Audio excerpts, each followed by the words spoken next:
Hi then, Lee Anderson here. Join me on GB News on my new show, The Real World, every Friday at 7 p.m, where real people get to meet those in power and hold them to account.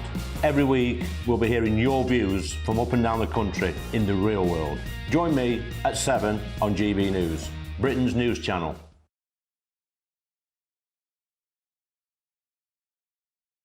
The Live Desk with me, Mark Longhurst. And me, Pip Thompson.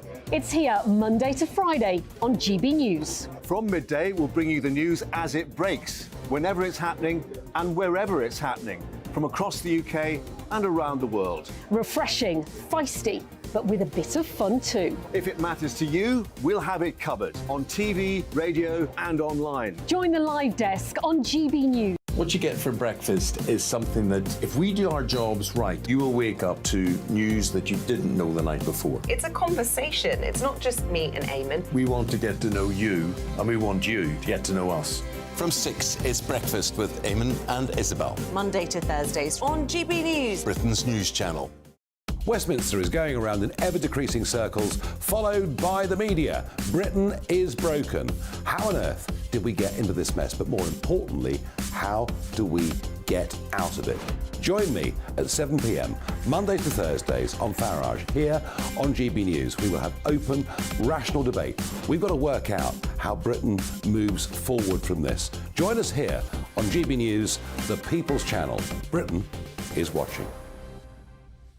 When the news happens, it happens here. And really important breaking news. Breaking news this morning. On TV, radio and online, the news starts here on Britain's Newsroom. All the biggest stories and the answers that you need from across the UK and beyond. Join Britain's Newsroom from 9:30 on GB News. The People's Channel, Britain's news channel. Join me, Patrick Christie's, Monday to Friday, 3 till 6. We tackle the day's news agenda like you've never seen before. It's high tempo, high octane, the most controversial topics and the best guests. You will not be able to take your eyes and ears off it. I'm not afraid to ask the questions that you really want answered. 3 till 6 p.m, Monday to Friday on GB News, the People's Channel, Britain's news channel. People in Britain, they love free speech, but they also love fair play. I don't care if I'm speaking somebody from a trade union, from the Labour Party, somebody from the SNP. And I think the viewers like to see that actually we can challenge one another, but in a positive way. We think we ask the questions that people want to ask, and often we ask the questions that we wanted to ask in Parliament but never got the chance to ask. So join us every Saturday, 10 a.m. till noon on GB News, Britain's news channel. It's all about family, being in people's living rooms, all the interaction and getting to know who our viewers and listeners are. When I was young, my dad used to say, no, stop arguing. I wanted an outlet that would enable me to give my opinion. People are going through a really hard time right now, and I know that you don't feel like you're being listened to by the establishment. I came to GB News because it's the People's Channel, and I want the audience to have their say on the events of the day. We're dynamic. We do something different. Democracy shows that the wisdom of the nation is in its people. I get to travel to find out what the story is from a personal perspective. The British people aren't fools. We know when we're not being told the full story. We've got to work out how Britain moves forward from this. It's the best country in the world. The establishment had their chance. Now we're here to represent your views. Britain's watching. Britain's watching. Britain's watching. We're proud to be GB News, the People's Channel, Britain's news channel.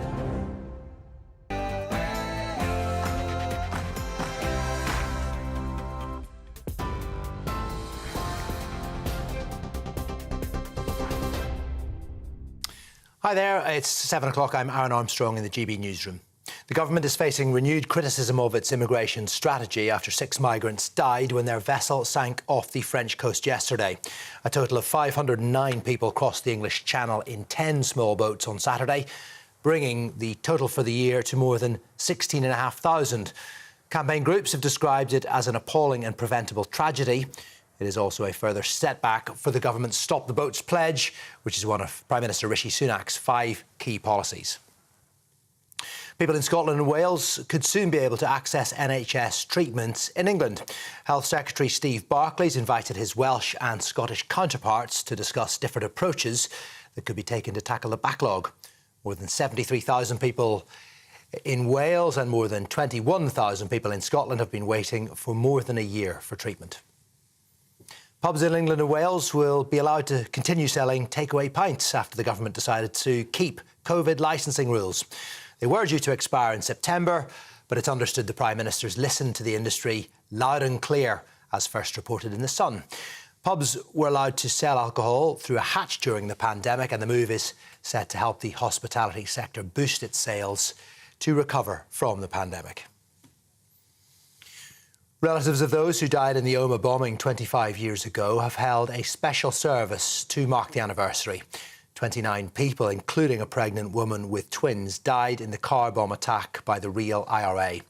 It was the greatest single loss of life in the history of the Troubles. No one's been criminally convicted of carrying out the attack. 93 people have now been confirmed dead from the wildfires on the Hawaiian island of Maui. It is the deadliest US fire in more than a century. That number, though, is expected to rise significantly in the coming days as authorities continue the painstaking task of identifying the bodies. Search teams with sniffer dogs have been sifting through the remains of the historic town of Lahaina, but as of last night, just 3% of the affected area had been covered. Support centres have been set up across the island, providing respite and helping families reunite. A lot of families that were stuck and had to swim. Like, I couldn't imagine my son swimming and my grandma swimming in the water. I think in my life, would I have imagined that we would have something like this, a catastrophe of an unequal disaster. Our entire island has been devastated by this, but none more so than the individuals who are still looking for loved ones or know that they've already lost their loved ones. This is GB News. I'll be back with more in about an hour's time.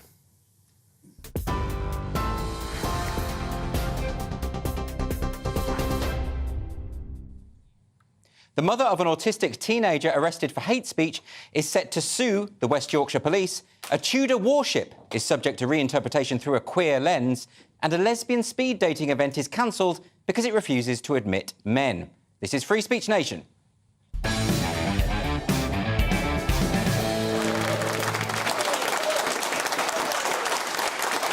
Welcome to Free Speech Nation with me, Andrew Doyle. This is the show where we take a look at culture, current affairs and politics. And, of course, we'll have the latest from those lovable culture warriors. What have they tried to cancel this week? Ooh, well, coming up on the show tonight, we're going to hear about how a successful lesbian social event was shut down after a campaign of intimidation and harassment following their decision not to allow a trans-identifying male to attend. I'm going to be speaking to Sharon Davis, one of Britain's greatest ever swimmers. She's become a fearless campaigner for women's rights and has written a brilliant new book. The Mary Rose Museum is at the centre of a row after putting an LGBT spin on some of their exhibits. Historian David Starkey will be here to discuss that. And, of course, me and my fantastic panel will be here to answer questions from our beautiful studio audience. My comedian panellists this evening are Cressida Wetton and Francis Foster.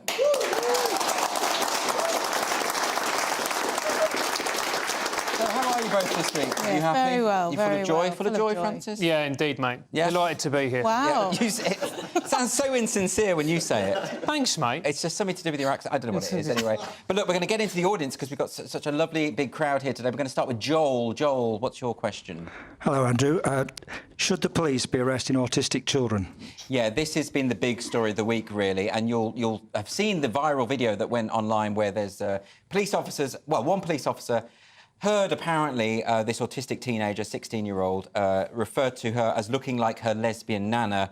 The police then pushed into the house and arrested the girl. The video is very disturbing because she's hitting her own head, she's screaming, the mother's trying to explain that she's autistic and that this isn't appropriate. The police officer saying this is homophobic and the arrest has got to happen. They held her in a cell for 20 hours. So what the interesting development now is that the family are going to sue West Yorkshire Police. What do you think about this, Francis? I think they absolutely should sue, and Yorkshire Police do deserve to be sued. It's absolutely disgraceful. Anybody who has any experience of autistic children will know that they say things in a way that is quite, to put it mildly, blunt, simply because they don't have the filters that neurotypical people do in social situations. Yeah, well, you and I both have taught autistic children. Yes. So we're fully aware of that. Maybe the police are not, but they surely should be. We've actually got a clip of what happened, if we can have a look. away from my teenage daughter. There is something wrong with you, mate. She didn't aim it at the police officer. Homophobic remarks at my colleague. It's not a homophobic remark. She said, I think she's a lesbian like Nana. If you want to bully people, you'll just get one of them badges there. That's what you do. Yeah, exactly. Right number there. She's autistic. She don't like people touching her. She will have a meltdown. What's your name? She won't come out. She's got autism. I'm leaving. Now, Cresta, what's interesting about this is that, you know, we had Harry Miller from Fair Cop on the show talking about how this was effectively breaking and entering. This was effectively a kidnap on the base of the police. Now, the police are saying that there's more to this story than we know. They're saying that there's body cam footage, there's more further context that changes. But if that's the case, they really should release that information, shouldn't they? Yeah, they should at least get a new social media manager. Yeah, for us. I mean, it's been like, what, 2 or 3 days now? Where's the footage, guys? Show us what you've got. Yeah, I mean, it's appalling. And also, don't you think if you're in the police, you should be strong enough to take a cheeky teenager, if that is what happened, although it's sounding like the teenager wasn't even trying to be abusive. I mean, well, also, there's so the issue minimal. of this happening within someone's home, someone's private property. You know, it cannot be a public order offence. Whatever however horrible the thing that someone says in their own private dwelling, there is a defence against that within the law. So what is the justification here? There is no justification. What actually needs to happen is something called common sense. Yeah. Where the police officer would take the little girl aside or the girl aside and go, look, I do understand what you're saying. I understand that you may be autistic, but you also need to think what is and isn't appropriate to say to an adult, and this isn't appropriate. All that it just needs a conversation. Well, there's that, but why isn't it inappropriate? Like, for a girl to say that she looks like my lesbian nana, there's no homophobia within that. Her grandmother is gay and lives with another woman. It's not coming from a place of homophobia. And I think it's weird. I find it odd, actually, anyway, that the police are arresting people for what they say, full stop. How about that? Well, I completely agree with you, number one. But number two, as well, it also needs a conversation, because when you're going around in life, you can't just say what you think and feel, because, as you and I have both found out, to our detriment, Andrew, people get upset by that. They do, don't they? Yeah. I don't really understand why that is. No, neither do I. I think maybe we might be autistic, mate. It's certainly not going to stop you, is it? Yeah, no. Well, think again, Francis, because you often cross the red line. Anyway, we're going to get a question now from Alex. Where is Alex? Hello, Alex. Right. Should the band, the 1975, should they pay damages for the contract which they broke? Yeah, so this group, 1975, who I haven't heard of before until this story, but they, because I'm not really on the pulse, but they've been asked to pay £2 million in damages because they breached these when they were performing in Malaysia. There was a contract, and the reason why they breached it is that I think the lead singer, Matt Healy, kissed one of his bandmates as a protest against the country's anti-gay laws. The Malaysian government are now stepping in and saying, you owe us all the money because the event had to be cancelled because you broke the law. But, Cressida, you know, in a country where being gay is illegal, isn't this rather a good thing that they did this? Well, this is it, is it? We're always moaning that all the pride celebrations that go on here might be unnecessary because it's not illegal to be gay. Yeah. So it's often said, why don't you take your protest to a country where it matters? Well, they've done that, haven't they? Right, exactly. So I guess we could give them a pat on the back. I mean, we just read this week that the taxpayers have basically paid £500,000 this year on rainbow lanyards in the public sector and rainbow merchandise and paraphernalia. What a waste of money. But in a country where being gay is illegal, I'm all for protest of this kind. No, absolutely. And the thing that you need to understand as well, Andrew, is that the Malaysian government are the biggest collection of grade A wet wipes that have ever existed. Is that right? Yeah, it is. So there was a comedian called Jocelyn Chia, a Singaporean comedian, and she made a joke about the missing Malaysian airline, right? Yes, I remember this. It went viral. Yeah. Malaysia had a meltdown, went to Singapore and went, you've got to do something about this, they're making fun of us. And then, when the Singaporeans didn't do something, they reported her to Interpol. You make them sound like infants. Yeah, they are infants. This is like... I think somebody should go out directly outside the government and have anal sex and see what they think about it.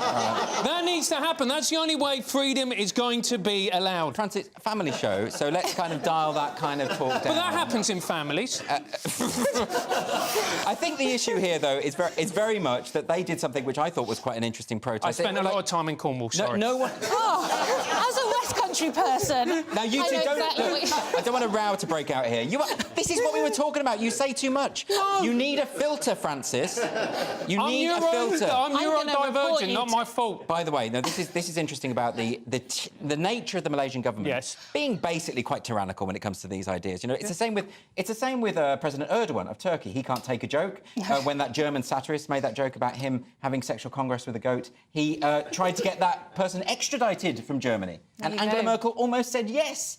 Right? So basically tyrants deserve to be mocked. Yeah, absolutely. And you'll get mocked the more you can't laugh at yourself, won't you? That's how it works. Yeah. OK, well, I think it's quite a good thing for the band to do, but that's just me. OK, we're going to move on now to a question from Neil. Where's Neil? Hi, Neil. Hi. Hello, Andrew. Are the public being priced out of going to the theatre? Yeah, this is an interesting one. David Tennant, who you'll know from Doctor Who, he's basically said that he's really worried because the theatre prices are now really what he describes as prohibitive. And he says, you know, that theatre should be something where everyone could go and they just can't, can they? I mean, I have to say, so I recently bought some theatre tickets. They were sort of 80 quid each. Yeah. And they weren't even the best seats, you know, for that. Like, I think the best seats were something like 150. This is nuts, right? Oh, this is completely nuts. And what it shows as well is, and I actually, despite appearances and my voice, I actually like and enjoy the theatre, Andrew. Do you? Yes. I don't believe you. Yes. I actually did a degree in theatre because I'm not academic now. But I was going to say that the problem is that the theatre is obsessed with diversity. Yeah. Right? But actual working-class people who want to go and watch the theatre, they can't go because they've been priced out of it, and it's completely disgraceful. Yeah, that is a real point. Isn't it about young people as well? I mean, you can go robbing on Oxford Street for free now, can't you? That's very entertaining. Yeah, robbing Oxford Street. Why not do that? In fact, you make money doing that. Yeah. So why would you pay to go? I would expect that to be your kind of thing. You know? What? No, the kind of. No. I'm not. No. Oh right, I'm not allowed to reference sex, but just because I have a South London accent, yes, I expected you to be that. That's your thing, isn't it? I'm not. No, I'm not being offensive, Francis. It's just I hear your voice and I think you're the sort of person who wants to smash in JD Sports. Is that not your? No, I've grown out of that, and I paid my debt to society. I'm being culturally sensitive. It's just the way you Look, are. he's moved on. He goes to see the Only Fools and Horses musical now. Exactly. But the Only Fools and Horses musical will be an expensive show. You know, well, all the shows in the West End are expensive. So what do we do about that? You know, do we subsidise? Does the government step in and subsidise theatre? The trouble is, as you say, that the theatre's become almost like so ideologically captured. So many of the productions are like sermons. Yes. You know, when I go to the theatre these days, you know, I get so bored by being preached at by whoever made the show about diversity and equality and all the rest of it. There's a recent RSC production of Julius Caesar. It's supposed to be absolutely terrible. It's just like pushing also, there's sign language going on stage, there's all sorts of stuff. So they should take the Pride budget and give it to kids to go to the theatre. Yeah. How about that? Yeah, that would be good. Yeah, I think exactly. Make it a class issue. Yeah, it's interesting. OK, we're going to move on to Ryan. Where's Ryan? Hello, Ryan. How are you? Yeah, good, thank you. Good evening. Do you agree that Prince Charming is a creepy stalker? Yeah, so this new version of Snow White, starring Rachel Zegler, is that how you pronounce it, Zegler? I so don't know anything about politics. Anyway, she's been cast as the main character, whoever she is, and she is receiving this big backlash because she said she thought Prince Charming was a kind of stalker. Ryan, do you think Prince Charming's a stalker character? Well, I don't remember ever wanting a woke Disney reboot of Snow White. No, I don't think any of us did, really. No. Is Prince Charming a bit creepy? Well, I mean, he did kiss her when she's unconscious. No, that's Sleeping Beauty. That's Sleeping Beauty. I checked this before. No, exactly. She's. So what did he do then, Prince Charming? She's into it. Oh yeah. She's into. Listen, you can't say that in a court of law, love. So when the judge says something, you can't go, mate. She was into it. It's fine. Cressida, is Snow White then an ironic name? Is she a bit loose? Wow. No, but I don't know the story. I can't remember. There's something about some short people singing. There is some unconsciousness. Yeah. Some unconsciousness. Yeah. As she awakens, because it's quite complicated, I'd recommend you go and read the Wikipedia article. There's a terrible poisonous apple in her throat. It magically becomes dislodged because somebody trips up. This sounds like a horror film. Well, it is pretty. You should see what happens to the Queen at the end. I know you said it's a family show. It's very dark. It's Brothers Grimm, isn't it? OK. So what happens to the Queen? No, we just said we're not going to say. Oh, right, OK. Yeah, and also, we don't want to provide a plot twist, do we? Oh, OK. Well, no, it's a spoiler. Sleeping Beauty I always did find disturbing. But she is unconscious, and you know, that shouldn't be happening. Well, maybe. I mean, there's other readings of that, isn't there, where they say that her consciousness... Well, in these old stories, consciousness is represented by masculinity, isn't it? So it's when a male comes in that she comes back to life. No, is that right? OK. Well, apparently, yeah, Okay, yeah. fine. But anyway, back to Snow White. Yeah, go on. No, she's in her glass coffin. So lucky that they did it with glass. Imagine if it hadn't been. And she magically comes to life because this apple pops out. A kind of Heimlich manoeuvre thing happens. Yeah. It's all just so lucky. And then as she comes back to life, she sees Prince Charming, and he, of course, proposes immediately, because why wouldn't you? Don't waste any time. No. And then it all works out brilliantly for them. So is he creepy or not? Well, I don't think so, no. He's doing the right thing. He's taking her... Is it dead, isn't it, body, back to her father's house, castle, where they're going to do the right thing. So, no, he's trying to help and getting punished. You know what I think? I think anyone who calls themselves Prince Charming, that sounds like they're not charming. Yeah, if you see that... like, you know... It's like a used car salesman calling themselves Honest Dave. Yeah, it is a bit like that, isn't it? Yeah. Well, anyway, look, next on Free Speech Nation, we're going to be talking about the shocking story of how a long-running and successful lesbian social event was shut down because the organiser said no men allowed. Do not go anywhere.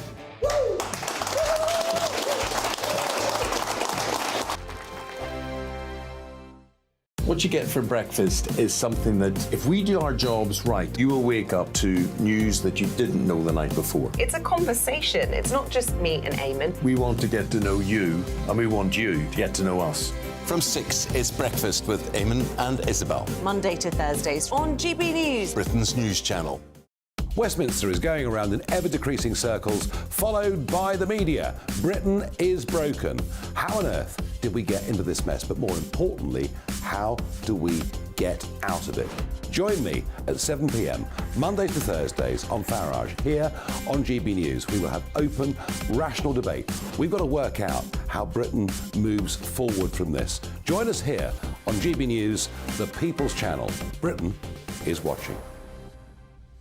When the news happens, it happens here. And really important breaking news. Breaking news this morning. On TV, radio and online, the news starts here on Britain's Newsroom. All the biggest stories and the answers that you need from across the UK and beyond. Join Britain's Newsroom from 9:30 on GB News. The People's Channel, Britain's news channel. Join me, Patrick Christie's, Monday to Friday, 3 till 6. We tackle the day's news agenda like you've never seen before. It's high tempo, high octane, the most controversial topics and the best guests. You will not be able to take your eyes and ears off it. I'm not afraid to ask the questions that you really want answered. 3 till 6 p.m, Monday to Friday on GB News, the People's Channel, Britain's news channel. People in Britain, they love free speech, but they also love fair play. I don't care if I'm speaking somebody from a trade union, from the Labour Party, somebody from the SNP. And I think the viewers like to see that actually we can challenge one another, but in a positive way. We think we ask the questions that people want to ask, and often we ask the questions that we wanted to ask in Parliament but never got the chance to ask. So join us every Saturday, 10 a.m. till noon on GB News, Britain's news channel.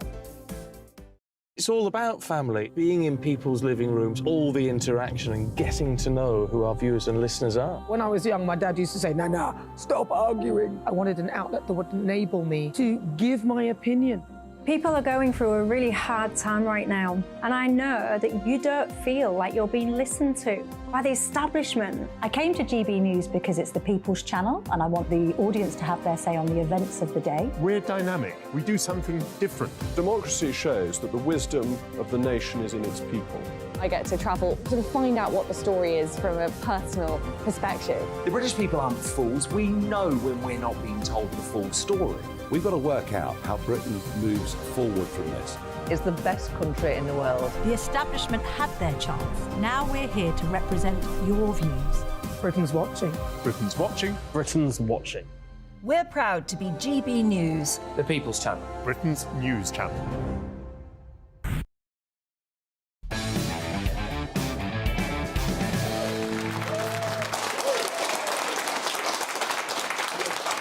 Welcome back to Free Speech Nation with me, Andrew Doyle. Jenny Watson had been running a very popular lesbian speed dating event at a pub in London for over 4 years.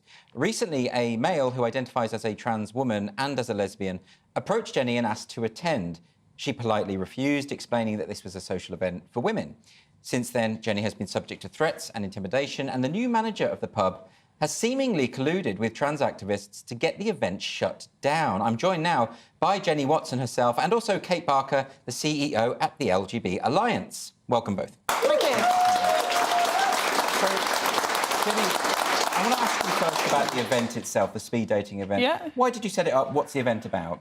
So 5 years ago, I actually attended a lesbian speed dating event myself, and it was run by 2 heterosexual men.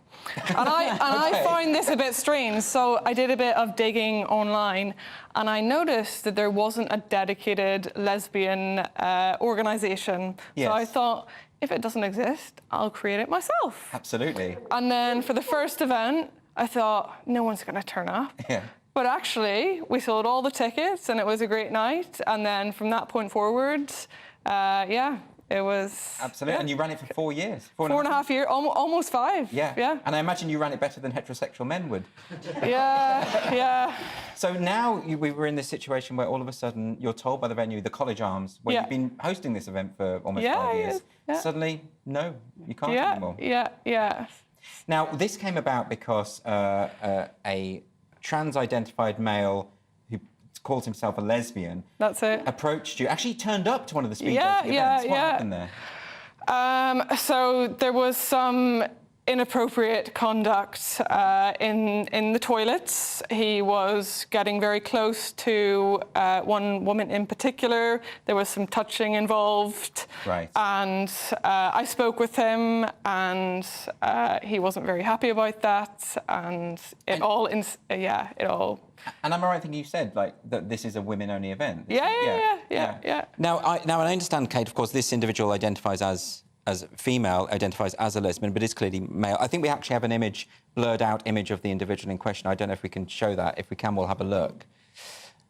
So when, Kate, you have people who are biologically male, as this individual clearly is, attending a lesbian event and behaving inappropriately, irrespective actually of the behaviour, Kate, isn't it within Jenny's right to say, look, this is a lesbian event, this is for women only? Yeah, sure. I mean, to our mind, it's the only thing more absurd than a man saying he's lesbian is the fact that the people that own these venues have decided that that Jenny is bigoted and unkind for calling out this obvious untruth. Yes. And I think it's very much being framed as by the activists as being, I suppose, anti-trans. But in essence, it's nothing to do with trans people. We just don't want men to come. Yeah. Because trans people are entitled to live their lives. Of course, and absolutely. You know this. But you are running an event specifically for women who are attracted to women. Exactly. And we want lesbians to be safe in those events, and that's all there is to it. There's but it's no hatred. It's interesting if people interpret it as hatred. Exactly. And straight away. Yeah, which is crazy. And presumably you would have called out that kind of behaviour if it had been a woman, a biological woman as well. So see, it's very interesting, this case. And what makes this particularly interesting, I think, Kate, is that we now know that the new manager of the College Arms has come in, and we know because there was someone that you know who was in a WhatsApp group who saw messages. It was a WhatsApp group of activists, wasn't it?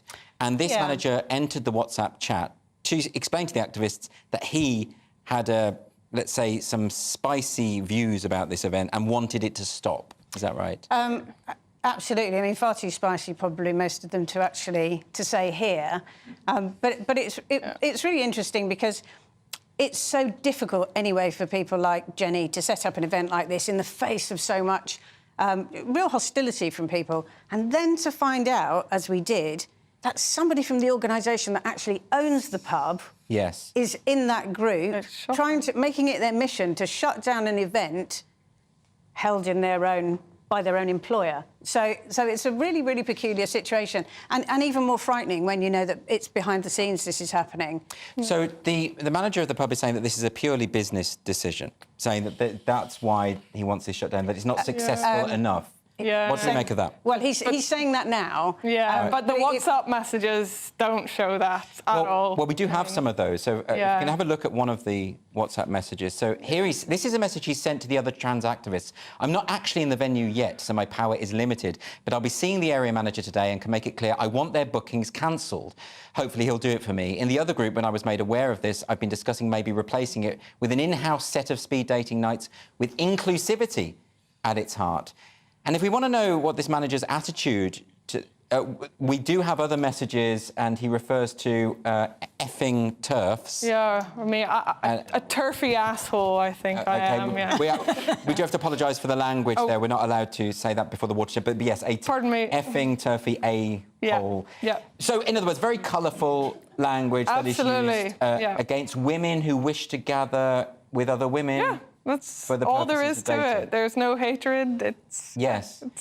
But it's quite interesting that this manager is denying that there's any kind of prejudice on his part, because the messages prove that there is. Absolutely. The messages show that there is, and the messages even show some discussion, because I was going in with Jenny to meet with him, with the manager and a senior person. So they were saying, well, when they come in, we'll tell them it's a commercial decision, you know, that rather than it's anything to do with our personal beliefs. So it's clearly nonsense. Yes. And commercially, it's been very successful. It wouldn't have been running for so many years if it wasn't a good event. And it's popular and people love it, and there's been loads of lovely success stories from it. It's purely and simply the idea of running a lesbian event is deemed offensive. To be a lesbian and to have a women-only event is seen to be bigoted and exclusionary. And when we had our meeting, because we went in wanting solutions, we had our meeting and we said, look, we've seen these WhatsApp messages. They're really hostile. They're really discriminatory.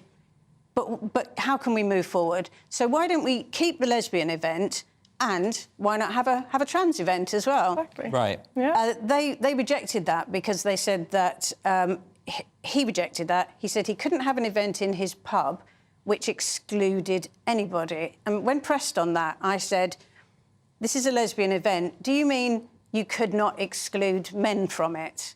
And he said, yes, that's right. So it's an absolutely absurd position that in order to be inclusive, it means you can't run a lesbian event. But it's not just a lesbian event, it's a lesbian event specifically relating to dating. Exactly. Right? So surely, of all the events where you could exclude men, an all-lesbian dating event would be the top of the list, I would have thought. Exactly, yeah. Yeah. And, of course, this isn't the only time, Jenny. I mean, we've had Sal Grover in Australia, who's currently facing court action because she has a kind of dating app for women only, and that's deemed to be a problem. In Tasmania, it's now illegal for lesbians to assemble by themselves. Yeah. So it is important, isn't it, that you have the right to do this? Absolutely, yeah. And why is it under threat at the moment, Kate? And why is this happening from people who claim to be progressive? Why are gay rights activists having to fight the same old battles again? The right to assemble, the right to organise.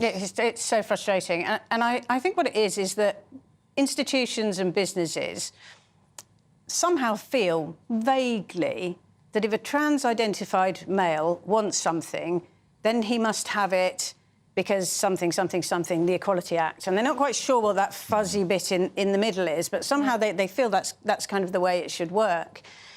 But they really have a poor understanding of the law, and I think that's been driven by lobbying organisations, and it's in their interest for these organisations to have a poor understanding of the law. But it's people who are same-sex attracted and women who are really suffering because of this. It's happening with gay men as well. I mean, I've spoken to a number of gay men who they don't go on sites such as Grindr, places where they meet other men, because they say there's too many women there now. I know. Well, it's just a very odd thing where gay individuals can't meet other gay individuals in those own spaces. It's very strange. I think it's tragic in a lot of ways. You know, especially if you're thinking about the gay men. We've had lots of letters and emails from gay men saying they felt super uncomfortable. They've gone to an event where they think it's going to be men only.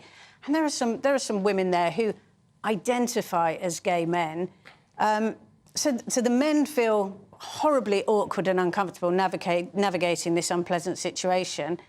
And the girls, heterosexual girls who've been told, if I take some hormones and have a mastectomy, I will be a gay man and those men will be attracted to me. So that's just tragic as well. Yes, of course. And I think people are being misled by this sort of it's almost as if we've been tipped into a bizarre upside-down world where words have no meanings and it obscures truth and reality. Yeah, that's it. And you keep hearing activists say things like genital preferences are transphobic and that people aren't attracted. But, of course, individuals... A lesbian is attracted to people who are biologically female, not people who identify as being female. That should be quite obvious, I would have thought. Exactly. So what are you going to do next, Jenny? I mean, what's the next step here? I mean, hopefully find a new venue, but I think that's going to be a problem because the activists they're targeting venues and they're going to distribute literature and say we're transphobic, don't have these people. You know, they're a hate group. So it's going to be a struggle to find a new venue. And just talking to you now, it's quite clear you're not a hateful individual. No, this isn't about of course not. anything. Of course it's not. about your right to organise in the way that you want to. Of course, yeah. Okay. I mean, during my university days, I lived with trans people, you know, and I'm still close to them. So I'm in no way transphobic, not at all. It's a horrible accusation. It is. It's insulting, completely insulting. Absolutely. Well, I should say we did get in touch with Stonegate. They own the venue in question. It's a very big company, of course. They also own Slug and Letters. Yeah. And they're saying they are not commenting on this story. But I want to just say that it is an open invitation to Stonegate. A Stonegate representative will always be welcome to come and talk to me about this issue on this show. So I hope that someone will take us up on that. But in the meantime, Jenny and Kate, thank you both so much for joining me. Yeah, thank you. The nice stories that we have. Jenny, sorry. We have lots of lovely stories. We've had 2 weddings. We've got 1 engagement coming up. So I've been to 2 of the weddings, and it was, you know, it was a lovely experience in knowing that we made that happen. You know, so we've had some success from we've had lots, you know, friendships, relationships, weddings, engagements, and you know, it's been taken away from us. And it's a beautiful thing, and. You know, it's such a shame it's been taken away now, but hopefully something will be resolved. I hope so. I really do. I really do. Well, Jenny, thanks so much for joining us. But next on Free Speech Nation, we're going to be hearing from the sporting great turned women's rights campaigner, Sharon Davis. She's going to be talking about her brilliant new book. But first, let's get your latest weather. Looks like things are heating up. Boxed boilers, proud sponsors of weather on GBNews. Hello there, I'm Greg Dewhurst and welcome to your latest GB News weather forecast. We've got rain coming up through the next 24 hours, could be heavy at times, but the good news is that it does start to turn drier by the middle of the week. Low pressure in charge at the moment, but that moves out the way as we head towards Wednesday and high pressure replaces it, settling our weather down. This evening we have outbreaks of heavy rain pushing in across the West Country, Wales, spreading north and eastwards as we move through into the early hours. This turning heavy at times over parts of northern Wales, northern England, and Met Office warning in force here. Clearer skies for Northern Ireland, Scotland, some showery rain in places, and temperatures generally remaining in double figures. So a wet start across England and Wales Monday morning. Heavy rain across Transpennines routes in particular. If you're travelling here, rain heavy as well across parts of Wales, just slowly pushing eastwards through the day.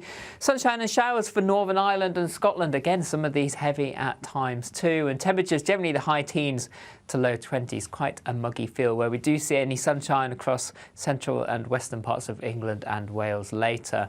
On Tuesday, a much calmer picture. High pressure starting to build in as that low pressure moves out of the way. Still fairly unsettled, so a day of sunny spells and scattered showers. Some of the showers on the heavy side. And then it settles down Wednesday into Thursday. Plenty of sunny spells and temperatures starting to rise. Looks like things are heating up. Boxed boilers, proud sponsors of weather on GBNews.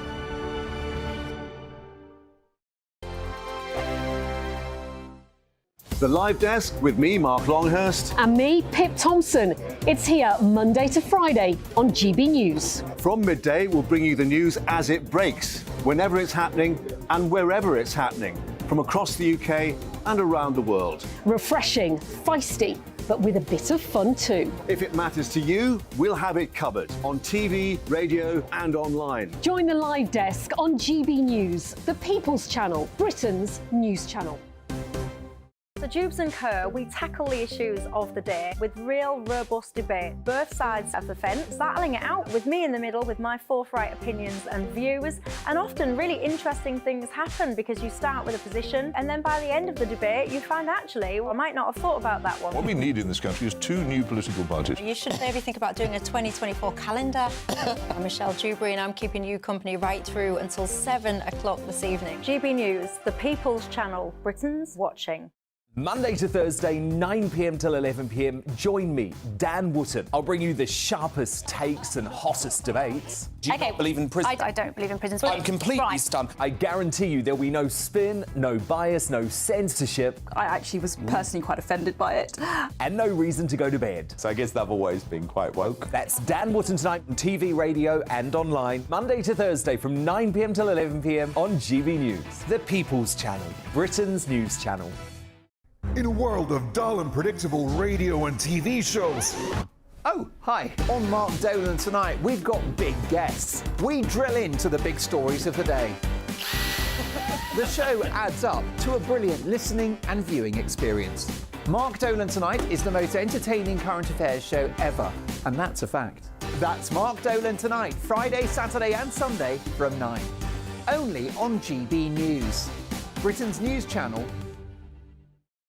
Like all families, we have arguments every now and then, but actually we agree on what the mission of GB News is, and that's the most fundamentally important thing. GB News provides the kind of platform that lets all voices be heard. We don't hold back. We're free to say what we really think. Just because some people who live in a tiny little Westminster bubble think that their particular story is important, that's not the most important story for me. And often there will be difficult stories, stories that you won't find on the establishment media. Because what people think in the north of England may be very different to what they're thinking in the home counties. We're going to carry on telling the world what life is really like for households up and down the UK. We love to be in your car, in your kitchen as you're having your breakfast. Whatever you're doing, you are part of the show. If it matters to you, it matters to us. Britain's watching. Britain's watching. Britain's watching. We're proud to be GB News, The People's Channel, Britain's news channel.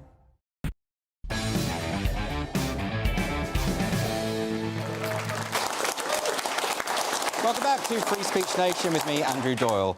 Former swimmer Sharon Davis, MBE, is a British icon and role model. After an outstanding career winning medals for Great Britain at the Olympics and other major events, she went on to have a hugely successful career as a broadcaster, and she now stands centre stage as a forthright advocate for women in sport. Her new book is Unfair Play, and she joins me now. Sharon Davis, welcome to the show.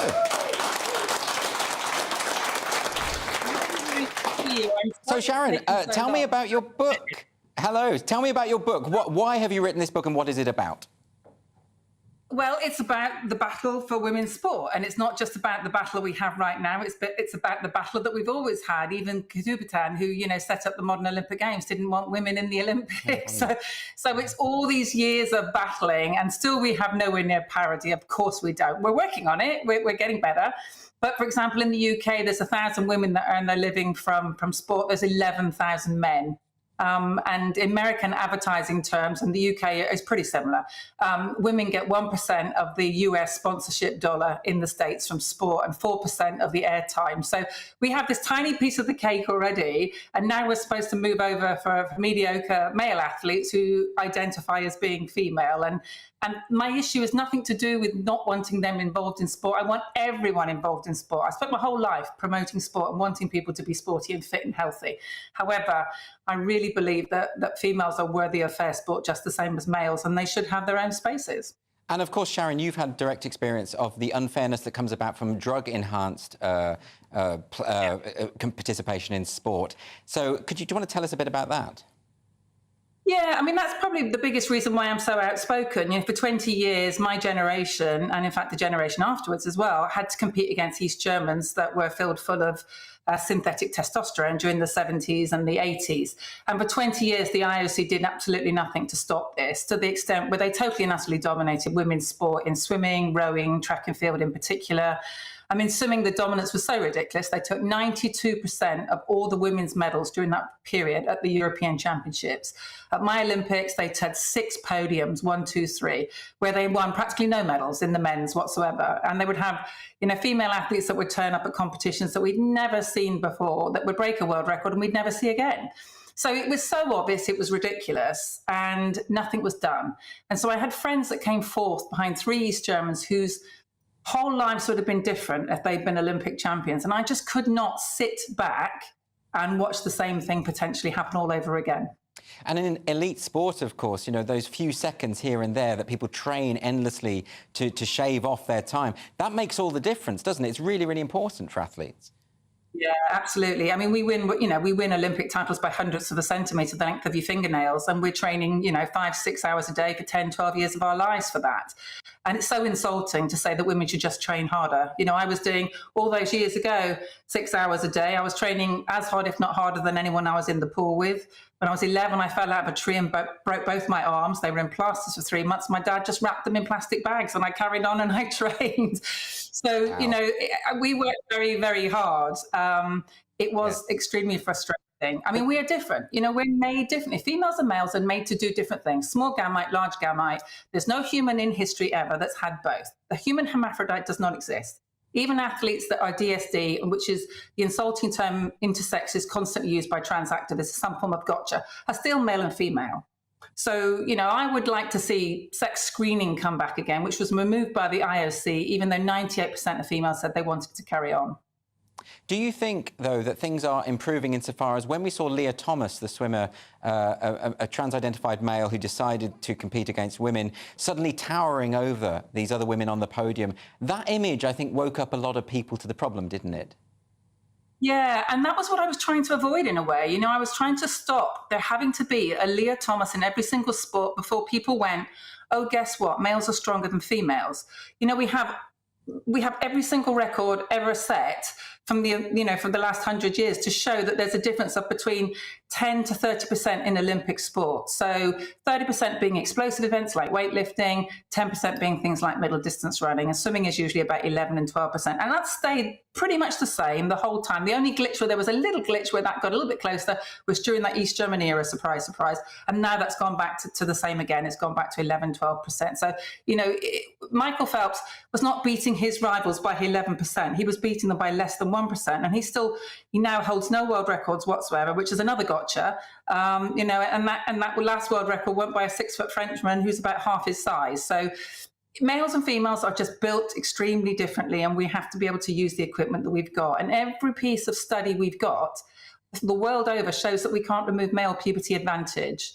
And that doesn't even talk about things like Q angles or height and the size of hands and feet, and if you look at the FA in the UK for the moment, we've got 50 trans-identifying males in the women's game, and a large proportion of those are in goal because there's a very big advantage to being in goal. They're explosive, they have the height, and they have the hand size. So it's just basically unfair because what's happening is we're not including these people, we're excluding females from their own sport. So, either we have to add categories or we have to create an open category, which is what World Aquatics has done. It's quite astonishing, isn't it? Because the 99% of people will automatically understand what you're saying and automatically see that this is grossly unfair. But here you are, you've written a book about it, you're having to talk about it. Do you ever get frustrated that you're having to make these arguments to people when really it's just common sense? Yeah, I get very frustrated that our governing bodies are not standing up for females. That's the thing I just cannot understand after all of this time and all the work we've had on equality. They just have no backbone with regards to doing the right thing.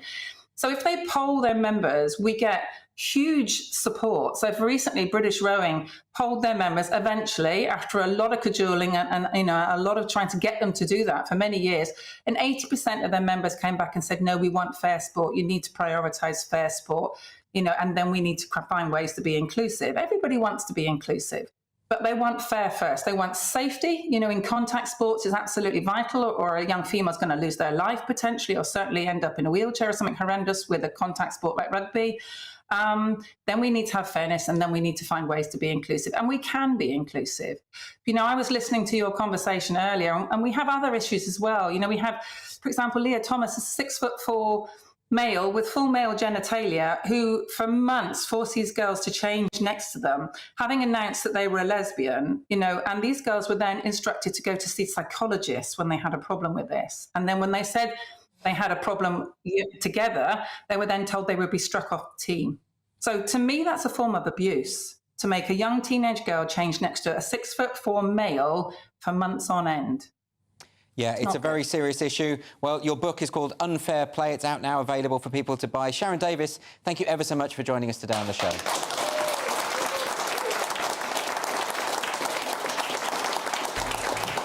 And next on Free Speech Nation, historian David Starkey will be here to help us answer why the Mary Rose Museum has decided to give some of its exhibits a queer reimagining.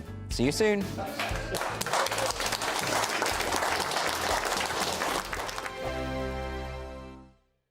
Monday to Thursday nights on GB News. At 6, it's Dubes & Co. 7 o'clock, Farage. At 8, join Jacob Rees-Mogg. And at 9, Dan Wootton Tonight, followed by Headliners. On TV, radio and online.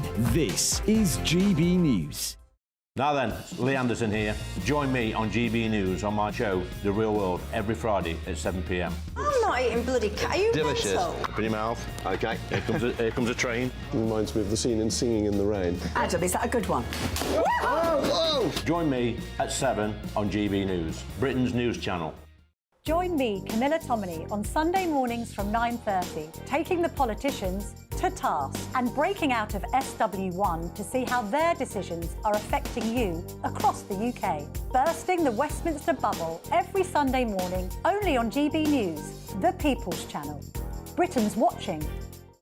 Join us every night on GB News at 11 p.m. for Headliners, which is 3 top comedians going through the next day's news stories, which is exactly what you need, because when the establishment has gone crazy, you need some craziness to make sense of it. So join us 11 p.m. every night on GB News, the People's Channel, Britain's news channel. I'm Andrew Doyle. Join me at 7 o'clock every Sunday night for Free Speech Nation, the show where I tackle the week's biggest stories in politics and current affairs with the help of my 2 comedian panellists and a variety of special guests. Free Speech Nation, Sunday nights from 7 on GB News, the People's Channel, Britain's news channel. Every Sunday from 11, join Michael Portillo. There'll be topical discussion, looking at the week before and the week to come. So kick back and relax at 11 a.m. on Sundays on GB News with me, Michael Portillo. GB News, the People's Channel, Britain's news channel.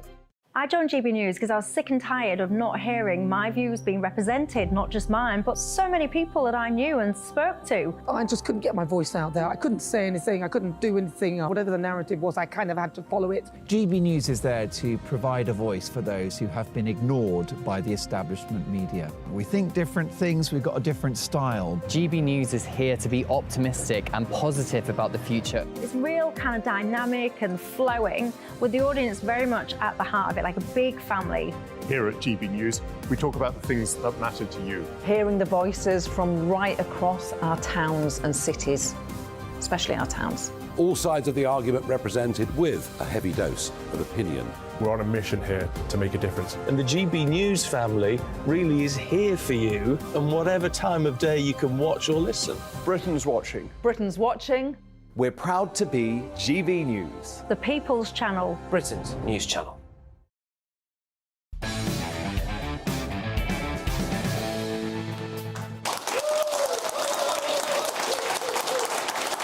Welcome back to Free Speech Nation with me, Andrew Doyle.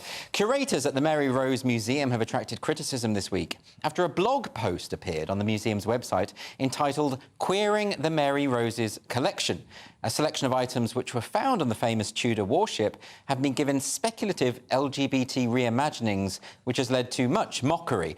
A collection of 82 knit combs recovered from the seabed have even been deemed significant because hairstyling is associated with gender. So, here to discuss this... Puffs. Get this right, with puffs. Get this absolutely David right. Starkey, everyone. As plain-spoken as ever, I think 2 gay men are allowed to use that term. We are indeed. So, David, you were a... And let's go back again. Yes. What this post did was written by a woman, of course, called Hannah, to parody gay men. Do you know what it consisted of? Saying, gay men spend all their time looking at a mirror, dear, and doing their hair. And this is the great problem with these allegedly liberationist movements. And again, it's with trans. Why do all trans men look like a parody of a woman? It's a very good question. It's an entirely parodistic notion.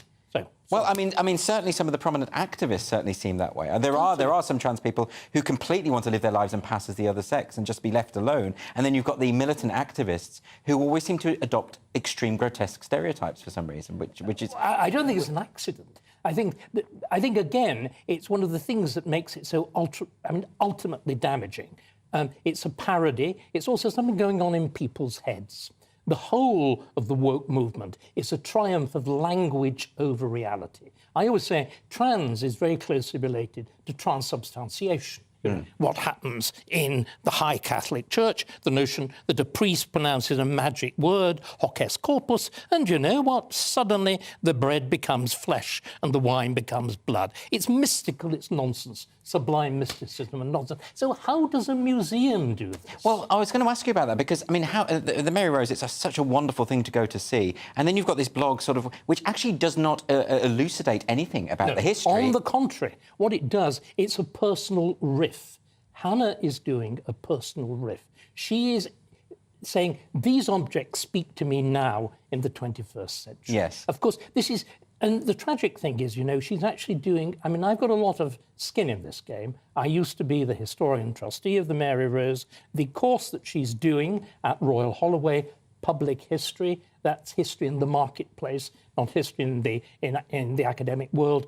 It's founded by one of my former students, by Anna Whitelock, for whom I've got great affection. So there's a terrible sense of good things having gone wrong. Yes. I adore the Mary Rose. It is, if that's too gay, I mean, it is the English tomb of Tutankhamun. Yes. It's not just a load of old wood. It is the most astonishing collection of Tudor objects, real things. But what we need to be doing is explaining what is really there. See, if you want to talk about real sex, everybody, we're a little bit... You know, I'm a great believer in real sex, as opposed to sex in flesh rather than sex on the brain. If we're going to do that, the Mary Rose has got the most extraordinary witness to the fact that there were 400 men who were all cooped up together, and the moment they got on shore, they went whippy. And I'm afraid there were consequences, because the 16th century is the beginning of venereal disease. And one of the most extraordinary objects, which this woman should have been talking about on the Mary Rose,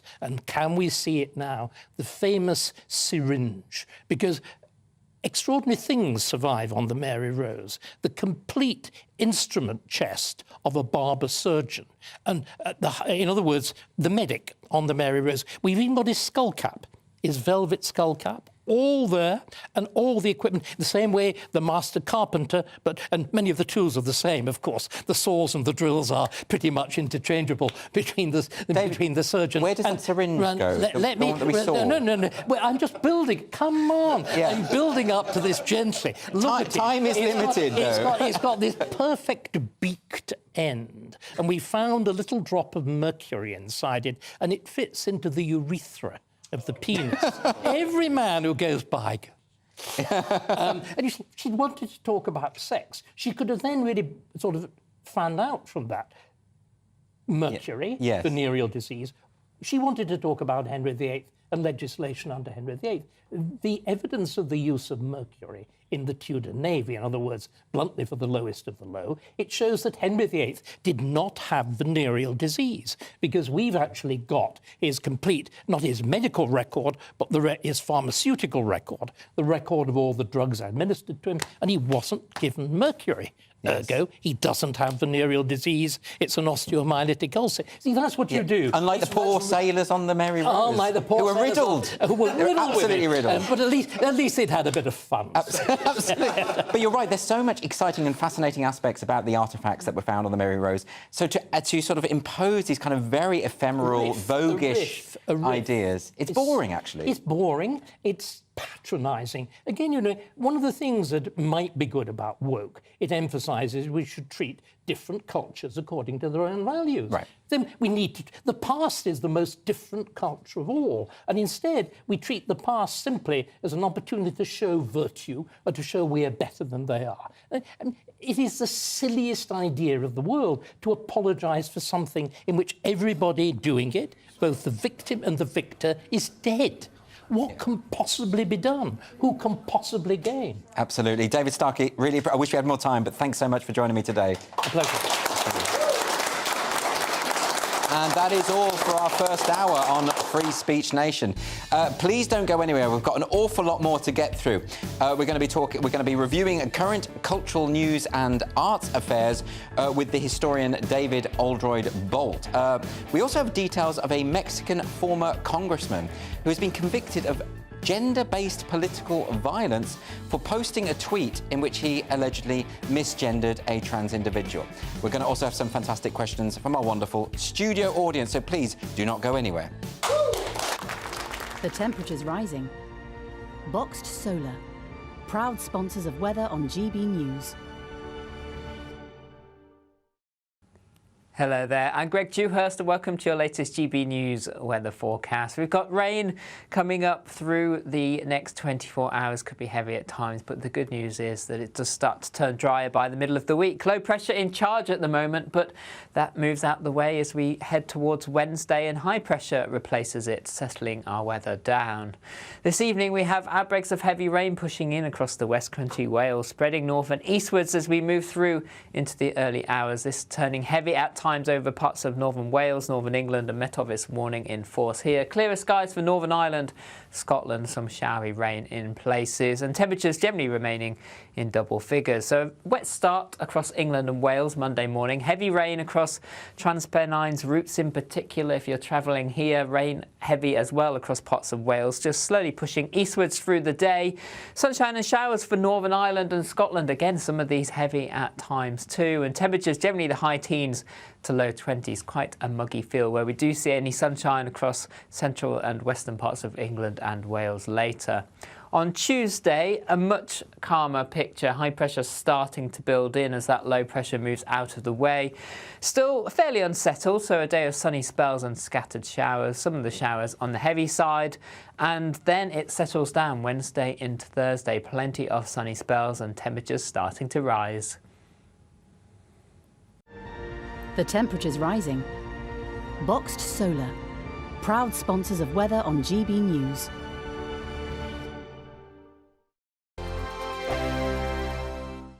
What you get for breakfast is something that, if we do our jobs right, you will wake up to news that you didn't know the night before. It's a conversation. It's not just me and Eamon. We want to get to know you, and we want you to get to know us. From 6, it's Breakfast with Eamon and Isabel. Monday to Thursdays on GB News, Britain's news channel. Westminster is going around in ever-decreasing circles, followed by the media. Britain is broken. How on earth did we get into this mess? But more importantly, how do we get out of it? Join me at 7 p.m, Monday to Thursdays on Farage, here on GB News. We will have open, rational debate. We've got to work out how Britain moves forward from this. Join us here on GB News, the People's Channel. Britain is watching.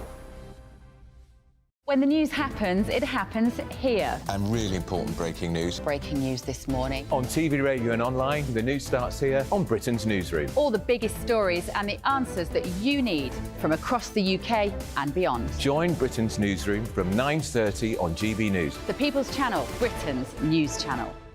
Join me, Patrick Christie's Monday to Friday, 3 till 6. We tackle the day's news agenda like you've never seen before. It's high tempo, high octane, the most controversial topics and the best guests. You will not be able to take your eyes and ears off it. I'm not afraid to ask the questions that you really want answered. 3 till 6 p.m, Monday to Friday on GB News, the People's Channel, Britain's news channel. People in Britain, they love free speech, but they also love fair play. I don't care if I'm speaking somebody from a trade union, from the Labour Party, somebody from the SNP. And I think the viewers like to see that actually we can challenge one another, but in a positive way. We think we ask the questions that people want to ask, and often we ask the questions that we wanted to ask in Parliament but never got the chance to ask. So join us every Saturday, 10 a.m. till noon on GB News, Britain's news channel. It's all about family, being in people's living rooms, all the interaction and getting to know who our viewers and listeners are. When I was young, my dad used to say, "Nana, stop arguing." I wanted an outlet that would enable me to give my opinion. People are going through a really hard time right now, and I know that you don't feel like you're being listened to by the establishment. I came to GB News because it's the people's channel, and I want the audience to have their say on the events of the day. We're dynamic. We do something different. Democracy shows that the wisdom of the nation is in its people. I get to travel to find out what the story is from a personal perspective. The British people aren't fools. We know when we're not being told the full story. We've got to work out how Britain moves forward from this. It's the best country in the world. The establishment had their chance. Now we're here to represent your views. Britain's watching. Britain's watching. Britain's watching. We're proud to be GB News. The People's Channel. Britain's news channel.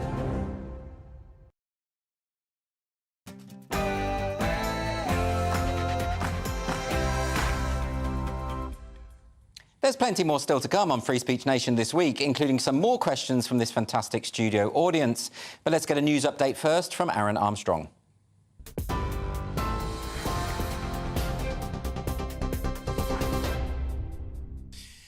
Hi there, I'm Aaron Armstrong in the GB newsroom at 8 o'clock. The government is facing renewed criticism of its immigration strategy after 6 migrants died when their vessel sank off the French coast yesterday. 509 people crossed the English Channel in 10 small boats on Saturday, bringing the total for the year to more than 16,500. Campaign groups have described it as an appalling and preventable tragedy. It is a further setback for Rishi Sunak's Stop the Boats pledge, one of his 5 key priorities. People in Wales and Scotland who are suffering because of lengthy NHS waiting lists could soon request care in England. Health Secretary Steve Barclay says he's open to requests and will consider appeals from people caught up in the backlog. He's set to discuss different approaches with ministers from the devolved administrations.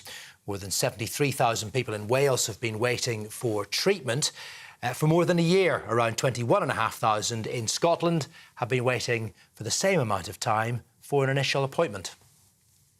Pubs in England and Wales will be allowed to continue selling takeaway pints after the government decided to keep COVID licensing rules.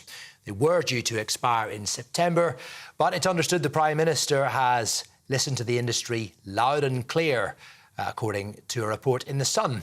Pubs were allowed to sell alcohol through a hatch during the pandemic, and this latest move is said to help boost the hospitality sector, which has been struggling to recover from the pandemic. The victims of the worst single atrocity in Northern Ireland's history have been remembered during a poignant memorial service. Families of the 29 people killed in the 1998 dissident Republican bombing of Omagh were among those who gathered in County Tyrone ahead of the 25th anniversary. Michael Gallagher, whose son Aidan was among those to die, described it as powerful testimony to community spirit and cohesion 25 years after our small town was ripped apart. The anniversary is on Tuesday. No one has been criminally convicted of carrying out the attack. The search for victims of the wildfires in Hawaii is continuing, but questions are being asked about the state's response. 93 people have now been confirmed dead on the island of Maui. However, the state's governor says that will rise significantly as up to 1,000 people remain unaccounted for. One local restaurant owner has questioned the speed of the response on social media, saying, "We're 100 miles from the largest military in the world. 72 hours later, where's the Navy, the hospital ship, the helicopters, the natural disaster relief infrastructure that should have been here by now?"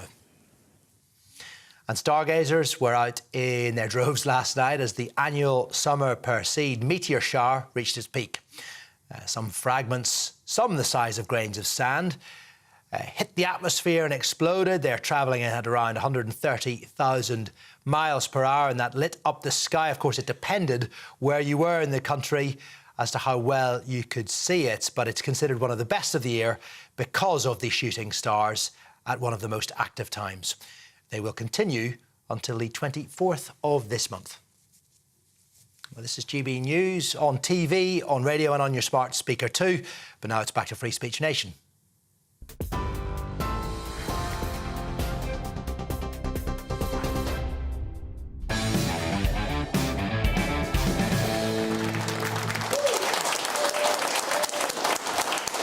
Welcome back to Free Speech Nation with me, Andrew Doyle. Let's get some more questions from our lovely studio audience. We've got a question from Roger. Where is Roger? Yeah. Hi, Roger. Hello.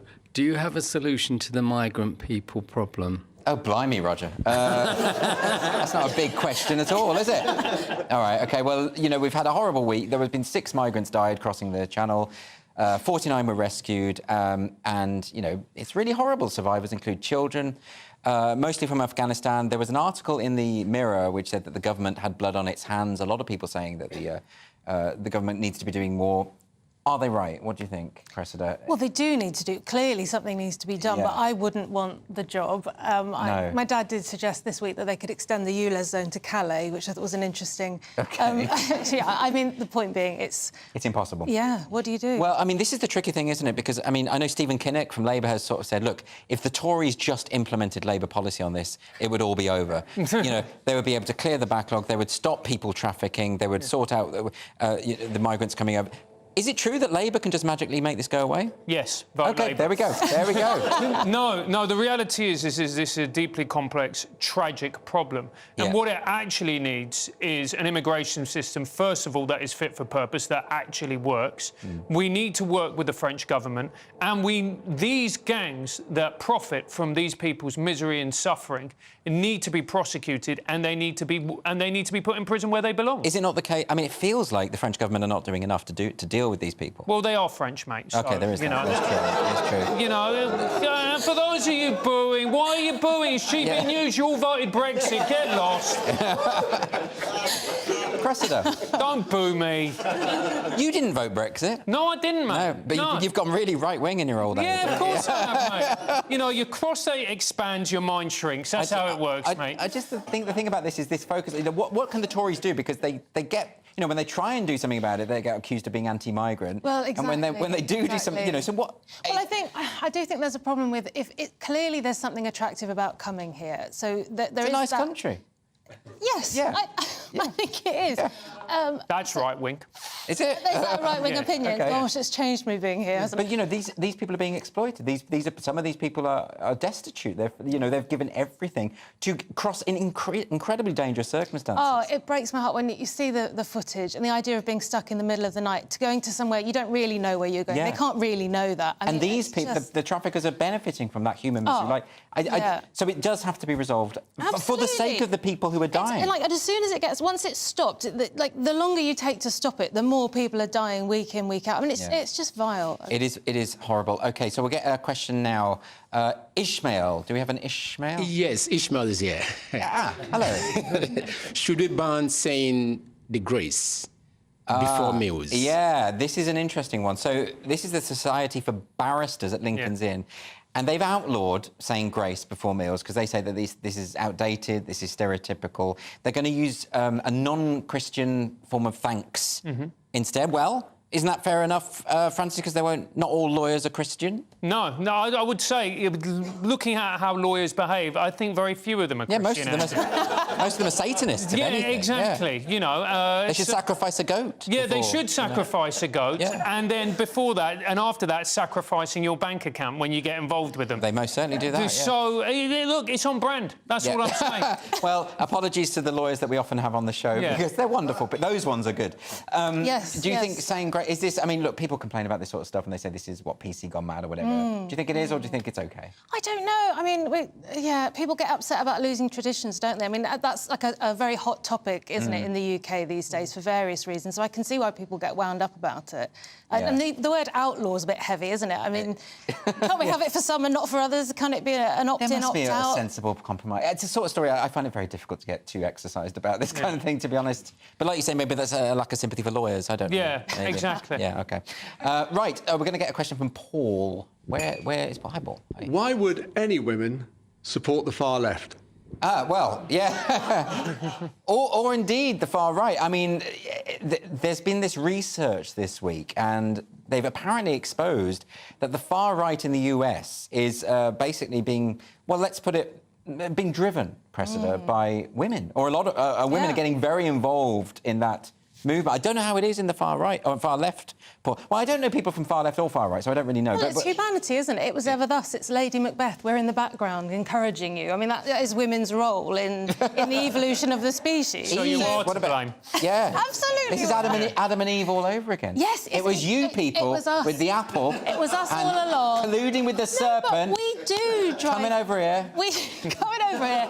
Look, two halves of the same species, Yes. all right? We sit at home going, coming up with the ideas, and then we send you out to do something like that. I don't know. I read this article and I thought, yeah, women do admin behind the scenes, duh. I don't know why it's shocking. No, but I mean, also, like any political movement, far right, far left, whatever, is going to have men and women in it. Absolutely. So why do we need a study to sort of say that? Is it this sort of stereotype? Is it this misogynistic stereotype that women can't possibly be bad, can't possibly do bad things? Of course they can. I don't think that's a misogynistic stereotype, Andrew. I'm going to be honest with you. Well, I'm with Lady Macbeth. I think she's just... any man who's gone for a particularly bad divorce will, you know, will be able to clarify that for you. But although maybe it's because in the far right, you know, there's a lot of trad wives. Yes. Women who themselves believe they shouldn't have the right to vote. They should stay at home and just knit and wash and all that sort of thing. Yeah, but while they're knitting, they could still be, you know, do a bit of knitting, get on Facebook, spread a few ideas. I don't know. Maybe. Yeah. Who knows? Anyway, so we've got a final question in this section. This is from Raoul.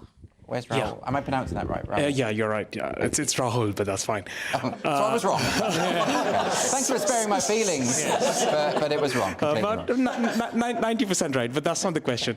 So the question is it wrong to compare Napoleon to the likes of Hitler and Stalin? Ridley Scott. Ridley Scott, the great director who directed Alien and G.I. Jane. Maybe we should say less about that. But he has faced criticism because he's got a new film about Napoleon Bonaparte, and during the promotion of this biopic, he's compared Napoleon to Hitler and Stalin, and lots of Napoleon fans are upset. Well, look, I agree that it's wrong because obviously Napoleon is French and therefore he's incompetent. You really are. Oh my goodness. Francis, you really are down on the French tonight. Has something happened to you? What happened to you with the French? No, they don't do any work. You know, they're always. I'm going to put a stop to this xenophobic diatribe. It's not xenophobic. I love the French. I love accurate. baguettes. Then why don't you go and live there? Because nothing works. I might go and live there just to spite you now. No. That's what I'm going to do. Now, I'm going to go for a more sensible perspective from the non-xenophobic Cressida Wetton. Well... Although you were banging on about the Welsh earlier. But we'll forget about I'm from Bristol, I can't help it.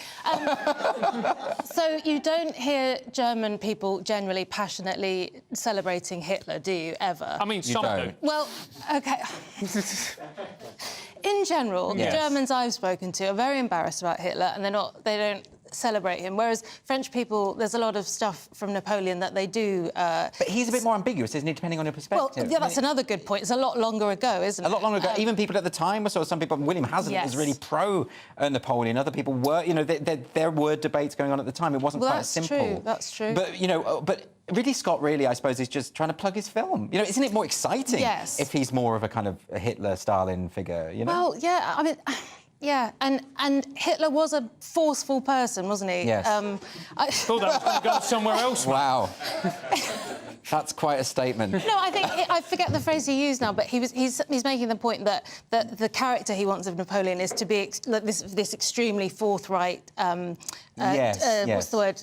But he wants him to be tyrannical. Yes, really, yeah. Yes, exactly. So that's the choice that he does, and that's his choice artistically. I think you can do that.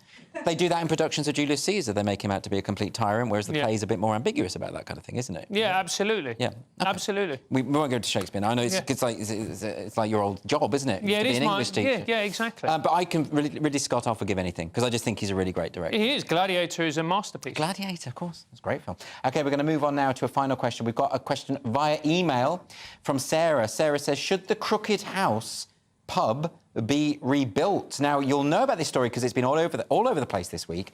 This is in Dudley, this iconic Crooked House pub.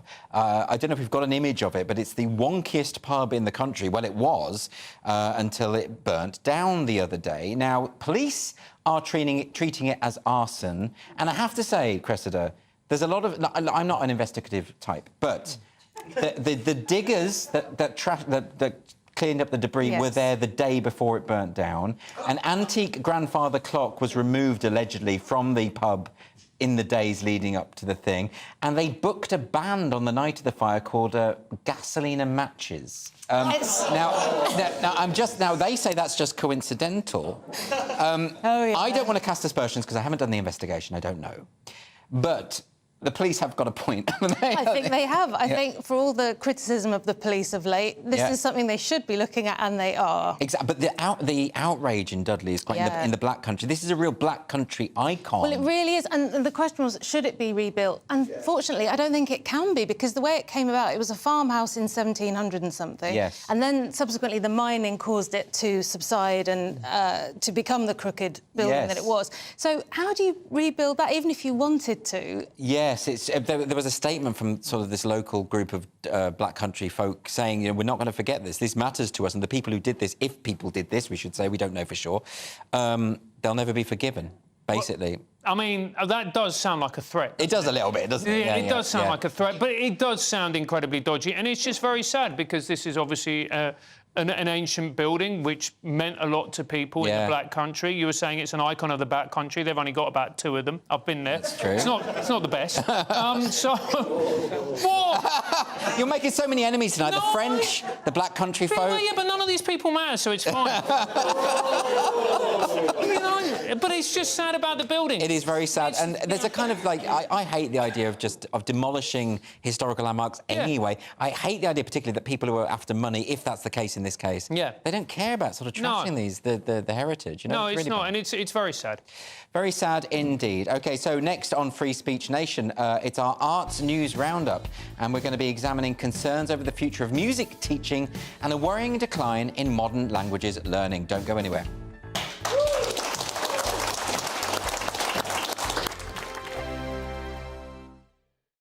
Earlier on GB News Radio. The Live Desk with me, Mark Longhurst. And me, Pip Thompson.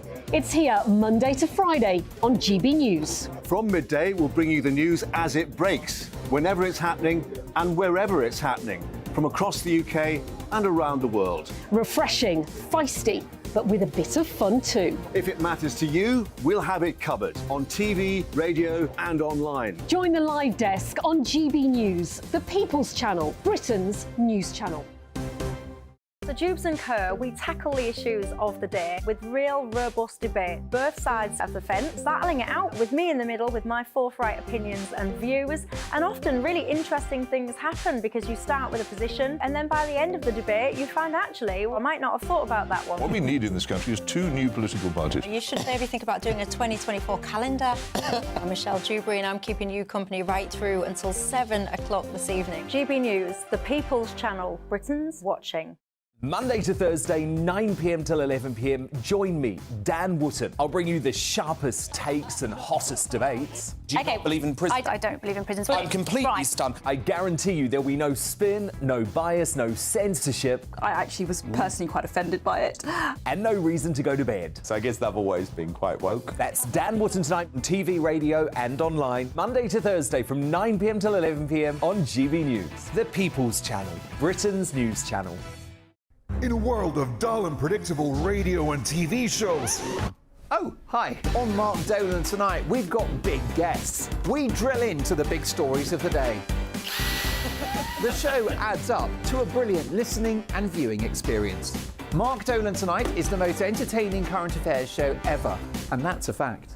That's Mark Dolan Tonight, Friday, Saturday and Sunday from 9. Only on GB News, Britain's news channel. Like all families, we have arguments every now and then, but actually we agree on what the mission of GB News is, and that's the most fundamentally important thing. GB News provides the kind of platform that lets all voices be heard. We don't hold back. We're free to say what we really think. Just because some people who live in a tiny little Westminster bubble think that their particular story is important, that's not the most important story for me. And often they will be difficult stories, stories that you won't find on the establishment media. Because what people think in the north of England may be very different to what they're thinking in the home counties. We're going to carry on telling the world what life is really like for households up and down the UK. We love to be in your car, in your kitchen as you're having your breakfast. Whatever you're doing, you are part of the show. If it matters to you, it matters to us. Britain's watching. Britain's watching. Britain's watching. We're proud to be GB News, the People's Channel, Britain's news channel.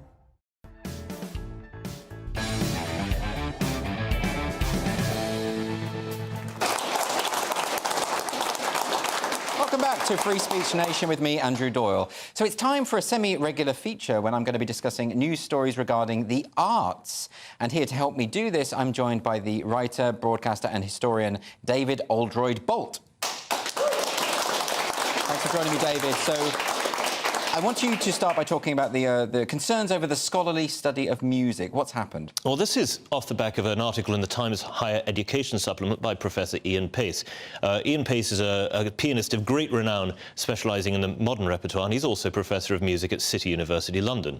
He's written a piece that says that now less than 20% of music degrees taken in this country actually study music. That is to say, they study harmony, they study theory, they study all the things that make up what you might call the grammar and the literature of music and serious performance practice, and that nearly 80% of it now is in pop-based music studies or in ethnomusicography or in other areas that are essentially, I would say, a branch of sociology, not really of serious musical study. Right. So why has that happened? Is this another example of the kind of way that this sort of ideology relating to group identity has sort of crept into various academic disciplines? Well, I think it's happened for two reasons. One is that since the 1990s there's been a rise of what's called the new musicology, which argued that the old-fashioned, as they would put it, study of the basics of minims and crotchets and semiquavers and quavers and how you make chords and how you write a melody was formalism, was essentially an old-fashioned white way of thinking about music. And alongside this rose the idea that all musics, as they insist on pluralising everything, are equal. That is to say that there is no difference between the banging on a stone that you might find in a prehistoric society and a symphony of Beethoven or a nocturne of Chopin. And it's this drawing of a false equivalence, I should say, that has at an academic level become now a mania. Well, is it a mistrust of this idea, a kind of mistrust of elitism, I suppose? Because, I like pop music as much as anyone else, but I do recognise that the pop music I enjoy is not Brahms. I know the difference, and I don't think that's offensive to pop music to say that it's not high art. Right? Well, I think, thank God for pop music, that it's not Brahms, one of the dreariest composers ever to write. But I think it's more that they're trying to say that the worth of knowledge of the basics of music is in fact no worth at all. Yes. And that a great many music degrees over the recent years have been towards vocational things like teaching primary school instruments, which requires practically no knowledge of either the instrument or of theory or practice, and towards basically things that actually require no testable, no provable knowledge. These are all sort of ideas-based, but not knowledge-based, which we see in a great many humanities subjects now. Yes, I mean, it's also creeping into schools, into even at primary school level. Catherine Burblesing, the headmistress of Michaela School, was talking about her concern when there was this idea that on music courses the kids should study Stormzy rather than Mozart, because they were suggesting that black children couldn't possibly enjoy the work of a white composer. And that's quite patronising and, dare I say, a little bit racist. I think it's quite a lot racist to suggest that, given that we, over this prom season, we've heard the work of Samuel Taylor Coleridge, who's a really rather wonderful black composer, and of many others, by the way, who are being discovered and promoted by the BBC Proms. I know it's not everybody's favourite thing, but the Proms is a great season, and I encourage everybody to go. No, the point is that there is this soft bigotry of low expectations, that people from deprived backgrounds, whether that be white or black, that people from different traditions couldn't possibly listen to classical music, to use the broader term, and enjoy it because it's not something with which they relate. Well, look, nobody comes out of the womb relating to anything. We are a tabula rasa, we are a blank slate. You relate to it because you find it emotionally moving. And then if you're so minded, you go on and study it. This is what happened to me as a 3-year-old pianist. I heard Beethoven and thought, this is wonderful, and went and studied it. And equally, when I hear something of pop, for instance, whether it's rap, whether it's garage, whether it's drill, whether it's rock, whether it's blues, if I like it, I'll go and find out more about it. That is regardless of age, regardless of sex, regardless of race. And I think what's happened in a lot of universities, and this was happening at my time as an undergraduate between 07 and 11, was that this intense specialisation, this idea that you had to move towards an idea that was essentially, as I said earlier, sociological rather than musical, was gaining pace. And now it seems, as we see from the latest statistic, to be the majority. It's so reductive, isn't it? The idea that I can connect to Mozart because of the colour of my skin makes no sense. I've got nothing in common with Mozart. Well, you don't even speak German. No, exactly. There we go. So now let's move on. There was another story that you wanted to talk about relating to arts developments at the moment. What's this? Well, this is the Sunday Times running with a story this morning that the numbers of children studying A-level, French and German has dropped precipitously. In the case of German, it's dropped half in recent years. What that story failed to point out was that language study in schools at GCSE and A-level is at a higher number than it's been forever. The number of children studying Mandarin in the past 3 years has quadrupled. Right. The numbers studying Urdu, Punjabi and Spanish have gone through the roof. So it's just these specific languages? Yes, and there was a rather boring and utilitarian slant to this, that, well, you know, maybe it's not such a bad thing because we've got Google Translate now, so who needs to study languages? And I think it's rather typical of the debate that goes on, particularly, I'm afraid to say, under Tory governments, about language learning, about the humanities in general, from a dull utilitarian point of view. Why bother with it? Why is that so often the Conservative Party and Conservative politicians have this tendency of sort of dismissing the arts, or at least playing the arts down, on the basis that they're a kind of luxury? They're not going to earn you much money, and therefore they're not as important as STEM subjects. Well, a pessimist might say it's because their children are having it at independent schools anyway. And somebody else might say, well, it's because they're constantly at war with the arts sector, with the humanities as a body, and therefore, if they can reduce the number of people going into it by reducing the study of it, you know, that to me, again, is a rather pessimistic view. I simply think to a lot of people on the right, that what matters is the economy, what matters is growth, because that makes people's lives better. Yes. That's fine. But when you've made people's lives better, if they have nothing to enjoy, what has been the point of it? And this is a rather Ruskinian argument from the 19th century that, yes, as you get better, as you have more money, you should also be able to have a broader hinterland, to be able to enjoy arts and culture. And to me, the meaning of language learning is to be able to understand how other people think. Well, we don't have a great reputation internationally when it comes to... Well, we did. We did. Used to, I mean, right? we had you think of Anthony Eden, who got a double-starred first in languages, you know, was fluent in Arabic and Persian. Fine, Churchill spoke rudimentary French, but still managed to make himself understood. And it was a requirement of the Foreign Office until relatively recently that you had to speak perfect French and German, plus a classical language, plus an Eastern language. So what went wrong? What went wrong was, on the one hand, the closing of the Foreign Office language school in the Middle East. Yes. So basically all of that knowledge of Arabic and Persian went, and it's very difficult now to find people in the Foreign Office who have a good grasp of Arabic, Persian, Mandarin, never mind more tricky languages like Kyrgyzstan, for instance. Yes. The other thing that's happened, I think, is that it's become a rather combative political football, as you mentioned earlier, that people on the left say, well, we should have more of this sort of thing because it produces more people like us, and people on the right, as a knee-jerk, say, no, we shouldn't, it'll produce more people like them. Yes, so, yes.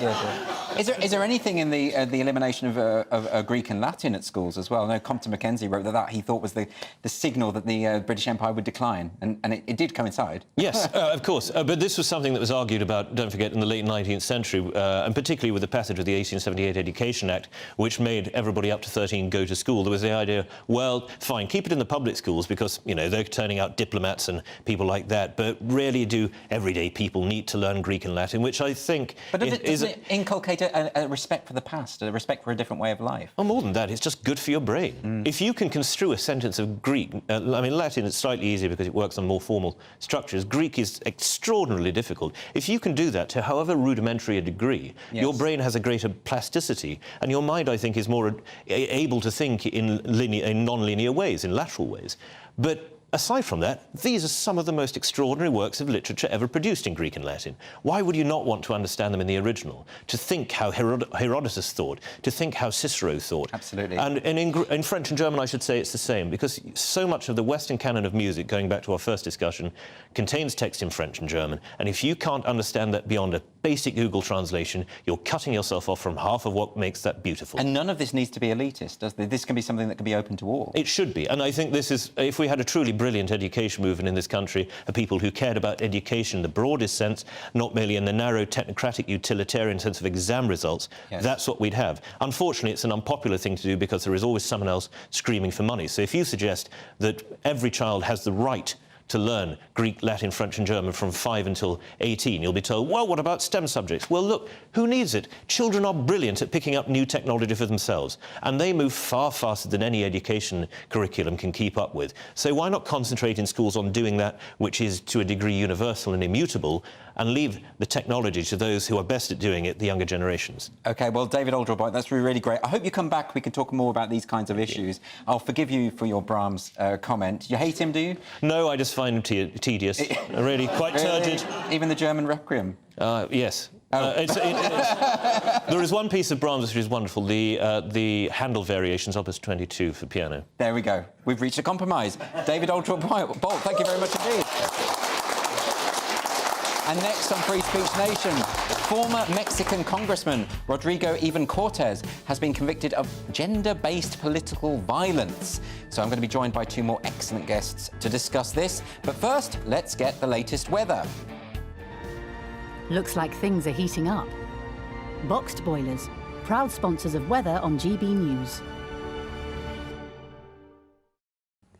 Hello there, I'm Greg Dewhurst and welcome to your latest GB News weather forecast. We've got rain coming up through the next 24 hours, could be heavy at times, but the good news is that it does start to turn drier by the middle of the week. Low pressure in charge at the moment, but that moves out the way as we head towards Wednesday and high pressure replaces it, settling our weather down.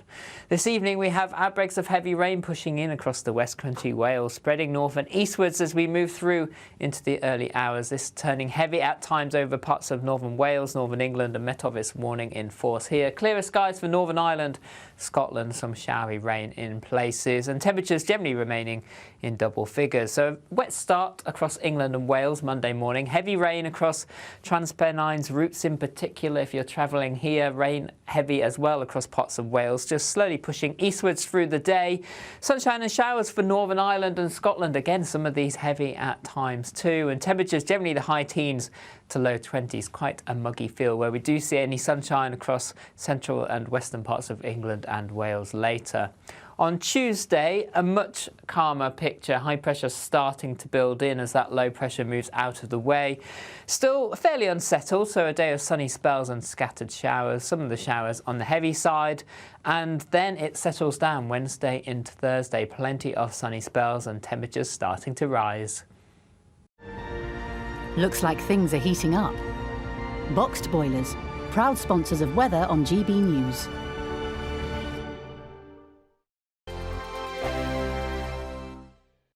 Monday to Thursday nights on GB News. At 6, it's Dubes & Co. 7 o'clock, Farage. At 8, join Jacob Rees-Mogg. And at 9, Dan Wootton Tonight, followed by headliners on TV, radio and online. This is GB News.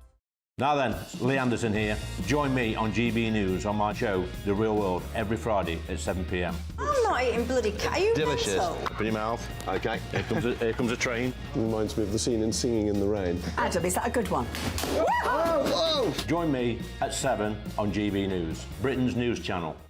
Join me, Camilla Tominey, on Sunday mornings from 9:30, taking the politicians to task and breaking out of SW1 to see how their decisions are affecting you across the UK. Bursting the Westminster bubble every Sunday morning, only on GB News, the People's Channel. Britain's watching.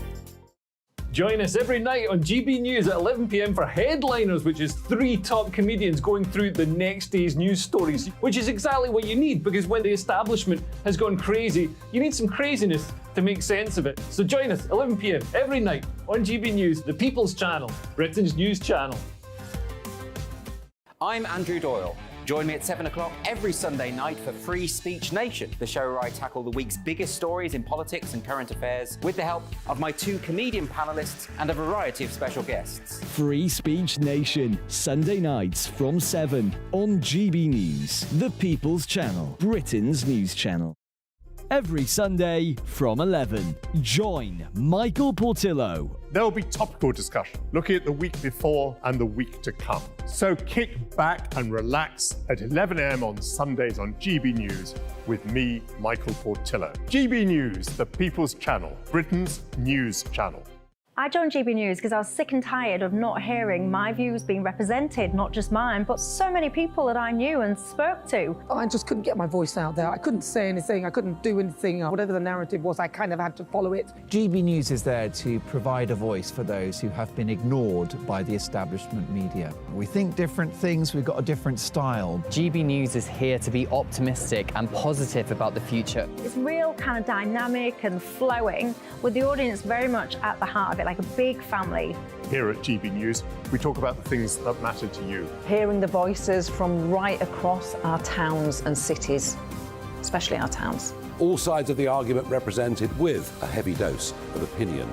We're on a mission here to make a difference. And the GB News family really is here for you, and whatever time of day you can watch or listen. Britain's watching. Britain's watching. We're proud to be GB News. The People's Channel. Britain's news channel.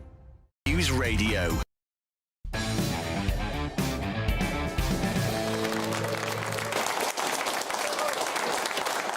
Welcome back to Free Speech Nation. An unusual court case in Mexico apparently reached its conclusion last week when former Congressman Rodrigo Ivan Cortes was convicted of gender-based political violence. This was because of social media posts made by Cortes, which referred to transgender-identifying Mexican congressional representative Salma Luevano as a man, quote, man who self-ascribes as a woman. Now, last Wednesday, Mexico's highest court for electoral issues upheld the lower court's guilty verdict. Cortes must pay a fine and publish the court ruling and an apology drafted by the court on Twitter and Facebook daily for 30 days. So to discuss this, I'm joined by lawyer Germán Saucedo and writer Laura Lecuona. Thank you both for joining me very much. Germán, I'm going to come to you first about this. This is a very scary case when it comes to the idea of freedom of speech. And I think a lot of people assume that Mexico hasn't been infected by the culture wars in the way that we have over here. Are we wrong? Oh, yes. We can see right now. You are very, very infected by them. Sorry, I can come to either first, but Germán, can I come to you first? Yeah, sure. As we can see, this case is radical, not only in that it punishes free speech, it makes compelled speech part of the punishment. And we can see that this global ideological infection is not only part of the United States and of Britain, it's also part of Mexico and many other countries. So people tend to think of Mexico and other Latin American countries, or maybe some Asian countries, as exempt from this ideological virus, but that's not true at all. The culture war is raging not only in the United States and Great Britain and in Europe, it's raging in the entire world. It has consequences around the entire world. So, well, as we can see, it's gonna trickle down to the rest of the world. Laura, I want to bring you in because you've had direct experience of this with your book, which was called When Trans is Not Transgressive. Could you tell us a bit about that? Yeah, sure. I was invited by an established publisher house, Siglo XXI, which is a very, very renowned publisher, to write this book because the editor saw that this was an important subject to discuss at society level. So I wrote it, and it was going to be presented in the largest book fair in Latin America, which is the Guadalajara Book Fair. But trans activists, as they do, started harassing the fair. And long story short, my book wasn't presented, but it wasn't even published by Siglo XXI because some trans activists didn't want it to. So I self-published, and I can say it will be published in English in November by Spin-Off Express, a radical feminist publisher. But yes, and I have been constantly silenced. Well, they tried to silence me, but I don't allow myself to be silenced since 2017. Right. And yes. So we have That's this situation where your book's cancelled, it's not, so it is going on, and specifically around this issue of gender identity, this sort of silencing of any kind of debate around it. Germán, can I ask you, you made a point about compelled speech, and in this particular case with Cortes, the fact that he has to publish an apology which was composed by the court, that is compelled speech, isn't it? Yes, of course it's compelled speech. And the thing is, they have no legal basis to compel this speech. But of course, who gets to decide what laws apply and what laws don't apply in each moment? Well, the courts do. In this court that has been radically taken over by the gender ideologues and is not willing to have a conversation with anybody who disagrees with them. So they can do basically whatever they want. There's been a lot of discussion as to whether the legality of this punishment is correct or not. Well, in the end, you can throw articles all around, but in the end, who cares? Who cares if it's permitted legally? Because the people who have the power are just going to do whatever they want through the power of the court. So here we go. And we're talking very specifically here about someone who misgendered someone. It's not about someone perpetuating harassment or abuse or anything like this. Very specifically about someone recognising biological sex rather than gender identity. Am I right? Yes, of course. And, well, of course, the Mexican Constitution is supposed to protect free speech. In the Article 6 of the Constitution, that would be like our First Amendment, so to say. And it protects free speech except in the cases where it interferes with human dignity. The thing is, who gets to interpret the law and decide what interferes and what damages human dignity? Well, the courts do. So if the courts decide that misgendering somebody is an act that defies the dignity of this transgender person, well, they can get to decide a fitting punishment for them. So, Laura, what can people do about this? Because it's particularly disturbing, I think, when it starts being politicians criminalised for effectively expressing an opinion. And if politicians are criminalised for that opinion, what kind of message does that send to the general public about what is permitted and what isn't? Exactly, that's what worries me. And let me mention another case related to this one, that of Teresa Castel, who is currently a congresswoman, and she was also accused by this same man, Salma Luébano, of gender-based political violence because she referred to him as a trans person, a biological man. That's what she said, and the courts sustained that was gender-based violence, and now she is equally registered in this national register as Rodrigo Iván Cortés. And this is a woman being condemned of committing supposedly gender-based political violence for referring to a man as a man. So this isn't the first time this has happened. This is not new. But these are very recent cases, both of them. Mm-hmm. Yes. But yes, what is the message? They are trying to... The message is, if you're a woman and you want to refer to a man as what he is, beware, because we can condemn you. And yeah, that's absolutely. The message. So from a legal perspective, Herman, what can people do about this? Now that this precedent appears to have been established legally, it's not going to be easy, is it, to fight back for free speech? No, it's not, because the people in power do not care about having a conversation with people they disagree with. And this goes for everybody across the political spectrum, be they conservatives, be they liberals, be they feminists, be they Catholics, whatever. The courts are basically telling us, warning us, do not step over the line. So I think this is a very important place for two things. First of all, for people of different political persuasions to come together and to fight against this together, even though we may not agree on the specifics. And secondly, we have to realize, conservatives and liberals alike, that the state is antagonistic towards free speech. So once we know that, and once we know that we are not dealing with people that are playing in good faith, then we can make decisions according to that. Because as you can see in this whole debacle, the thing that is going on is that, oh, we're going to appeal to a higher court, and we're going to appeal to then a higher court.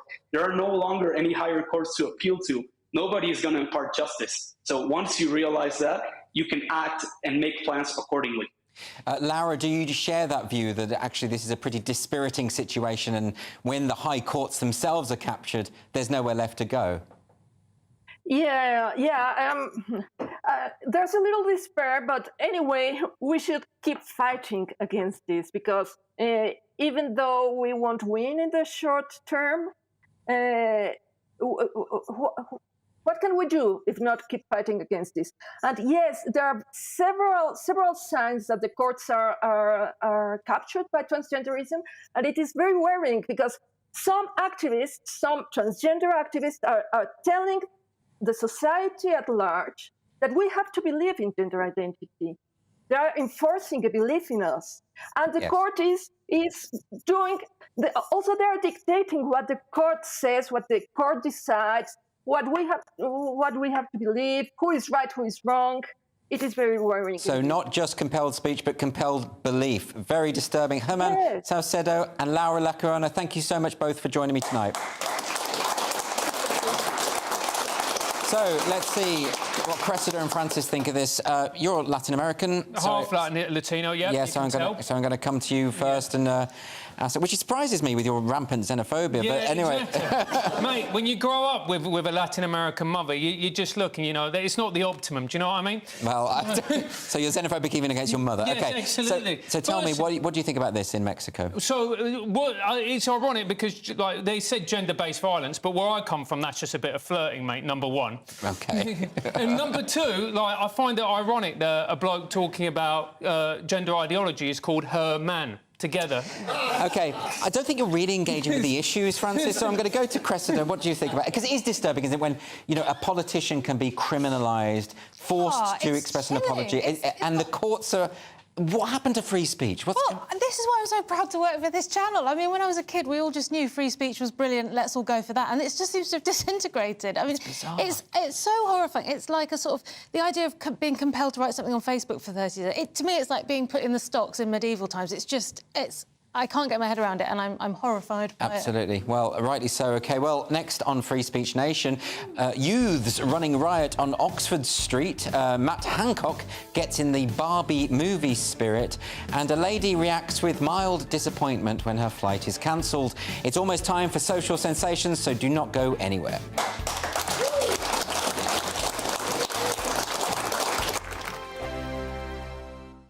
What you get for breakfast is something that, if we do our jobs right, you will wake up to news that you didn't know the night before. It's a conversation. It's not just me and Eamon. We want to get to know you, and we want you to get to know us. From 6, it's Breakfast with Eamon and Isabel. Monday to Thursdays on GB News. Britain's news channel. Westminster is going around in ever-decreasing circles, followed by the media. Britain is broken. How on earth did we get into this mess? But more importantly, how do we get out of it? Join me at 7 p.m, Monday to Thursdays on Farage, here on GB News. We will have open, rational debate. We've got to work out how Britain moves forward from this. Join us here on GB News, the People's Channel. Britain is watching. When the news happens, it happens here. And really important breaking news. Breaking news this morning. On TV, radio and online, the news starts here on Britain's Newsroom. All the biggest stories and the answers that you need from across the UK and beyond. Join Britain's Newsroom from 9:30 on GB News. The People's Channel, Britain's news channel.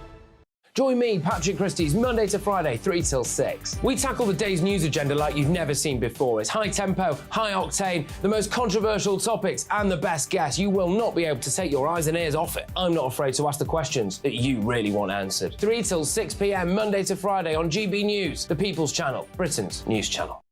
People in Britain, they love free speech, but they also love fair play. I don't care if I'm speaking somebody from a trade union, from the Labour Party, somebody from the SNP. And I think the viewers like to see that actually we can challenge one another, but in a positive way. We think we ask the questions that people want to ask, and often we ask the questions that we wanted to ask in Parliament but never got the chance to ask. So join us every Saturday, 10 a.m. till noon on GB News, Britain's news channel. It's all about family, being in people's living rooms, all the interaction and getting to know who our viewers and listeners are. When I was young, my dad used to say, Nana, stop arguing. I wanted an outlet that would enable me to give my opinion. People are going through a really hard time right now, and I know that you don't feel like you're being listened to by the establishment. I came to GB News because it's the People's Channel, and I want the audience to have their say on the events of the day. We're dynamic. We do something different. Democracy shows that the wisdom of the nation is in its people. I get to travel to find out what the story is from a personal perspective. The British people aren't fools. We know when we're not being told the full story. We've got to work out how Britain moves forward from this. It's the best country in the world. The establishment had their chance. Now we're here to represent your views. Britain's watching. Britain's watching. Britain's watching. We're proud to be GB News, the People's Channel, Britain's news channel.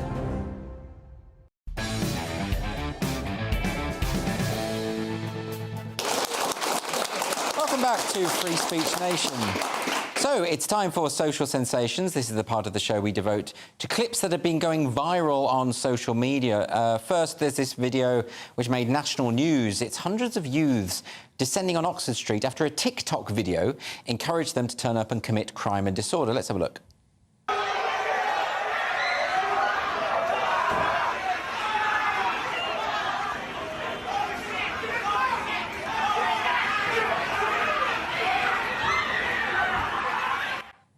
So it's a strange sort of thing, this TikTok trend now, of basically criminality, not just pranks. And this started with that Mizzy guy who was breaking into people's houses and filming it. And now we've got this thing of TikTok influencers saying, go and rob JD Sports, gather and commit acts of crime. So what's going on here? What is... I mean, it's chaos, isn't it? Right. It's so far from anything I would have done when I was a kid. You know, we used to go up the quarry and have a little bit of cider and think we were being outrageous. and now it's just off the... It's amazing. It's like, I think they feel like there's no consequences, presumably. Right. Or maybe they don't have enough in their life that they're worried about losing. You know, well, is there anything new about this, Francis? It's almost nihilism, isn't it? Yeah, you know? it is almost nihilism. I mean, but the reality is we've had gang culture for many, hundreds and hundreds of years, particularly in London. The thing is that is really depressing about it is it's just rubbish. It's, you know, there's no strategy involved. If you're going to rob a joint, at least case it firstly. Yes. Look where the escape routes are. You know, maybe work with somebody on the inside. Do you know what I mean? And then get a nice, healthy profit. Speaking as a seasoned criminal, yes. Wouldn't you say that strategically it's unsound to sort of post your plans on TikTok first? It is. Yeah. It is. Not only is it unsound, it's just terrible, and it gives criminals a bad name. Exactly. So the issue here, Cressida, is about technique rather than anything else, isn't it? Yeah. OK, well, next we've got the former Health Secretary, Matt Hancock. Now, he used to be a bit of a regular in this section. He hasn't featured lately, but he has now released a video of himself passionately dancing to Barbie's boyfriend's Ken solo song. So welcome back, Matt. Let's have a look. What will it take for her to see the man behind the tent and fight for me? Why would you do that? Like, I don't understand, because, you know... I'm not a psychiatrist. But I really... Unless he's trolling us all or whatever, because it's, like, you know, we all like a bit of a sing-song, but we don't post that sort of thing online, do we? Just imagine that you were the health minister during the pandemic. Yes. You made, by all accounts of it, a pretty bad job. Yes. Is this what you would do as a way to try and redeem yourself with the public? Is that the point, Cressida? It's meant to be endearing? That is what women call swipe left energy. I just think he's grotesque, and the more I see of him, the worse it gets. Wow, you don't pull any punches there, Cressida. Not with Mr. Hancock. But what can you do? OK, well, look, finally, no one acts their best when a flight gets cancelled, but this is something else.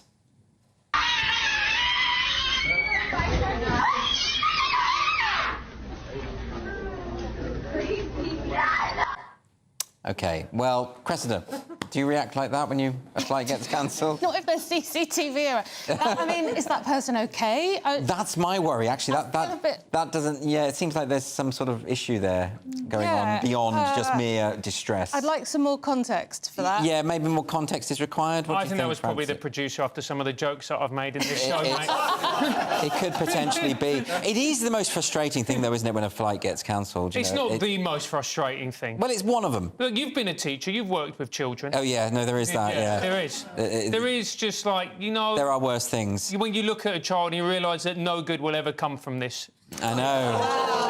Look, you don't boo me, you've never done it. So did you just not bother with those ones? Well, look, you know, it's evolution, mate. You know, there's going to be winners and there's going to be losers. Yeah. And you've got to save the ones that you can Weed save. out. Survival of the fittest. Exactly.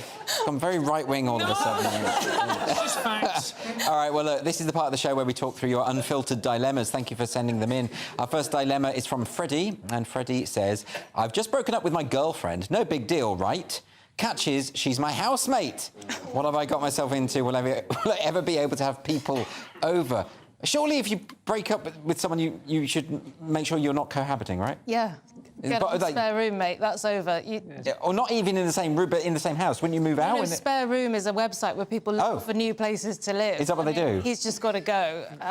How could you live with that? Well, unless he's sort of suggesting that maybe they can be mature enough to sort of say, well, you know, we've had this relationship, but now we should be able to just get on as acquaintances. No. Why not? Why? Or you can think ambitiously and bring a new girl over and then go for the magnificent double. Francis, I'm really worried about you. Just psychologically. Of course, and the man over there. I think... I'm just saying what they're all thinking. I think you have a very dark soul.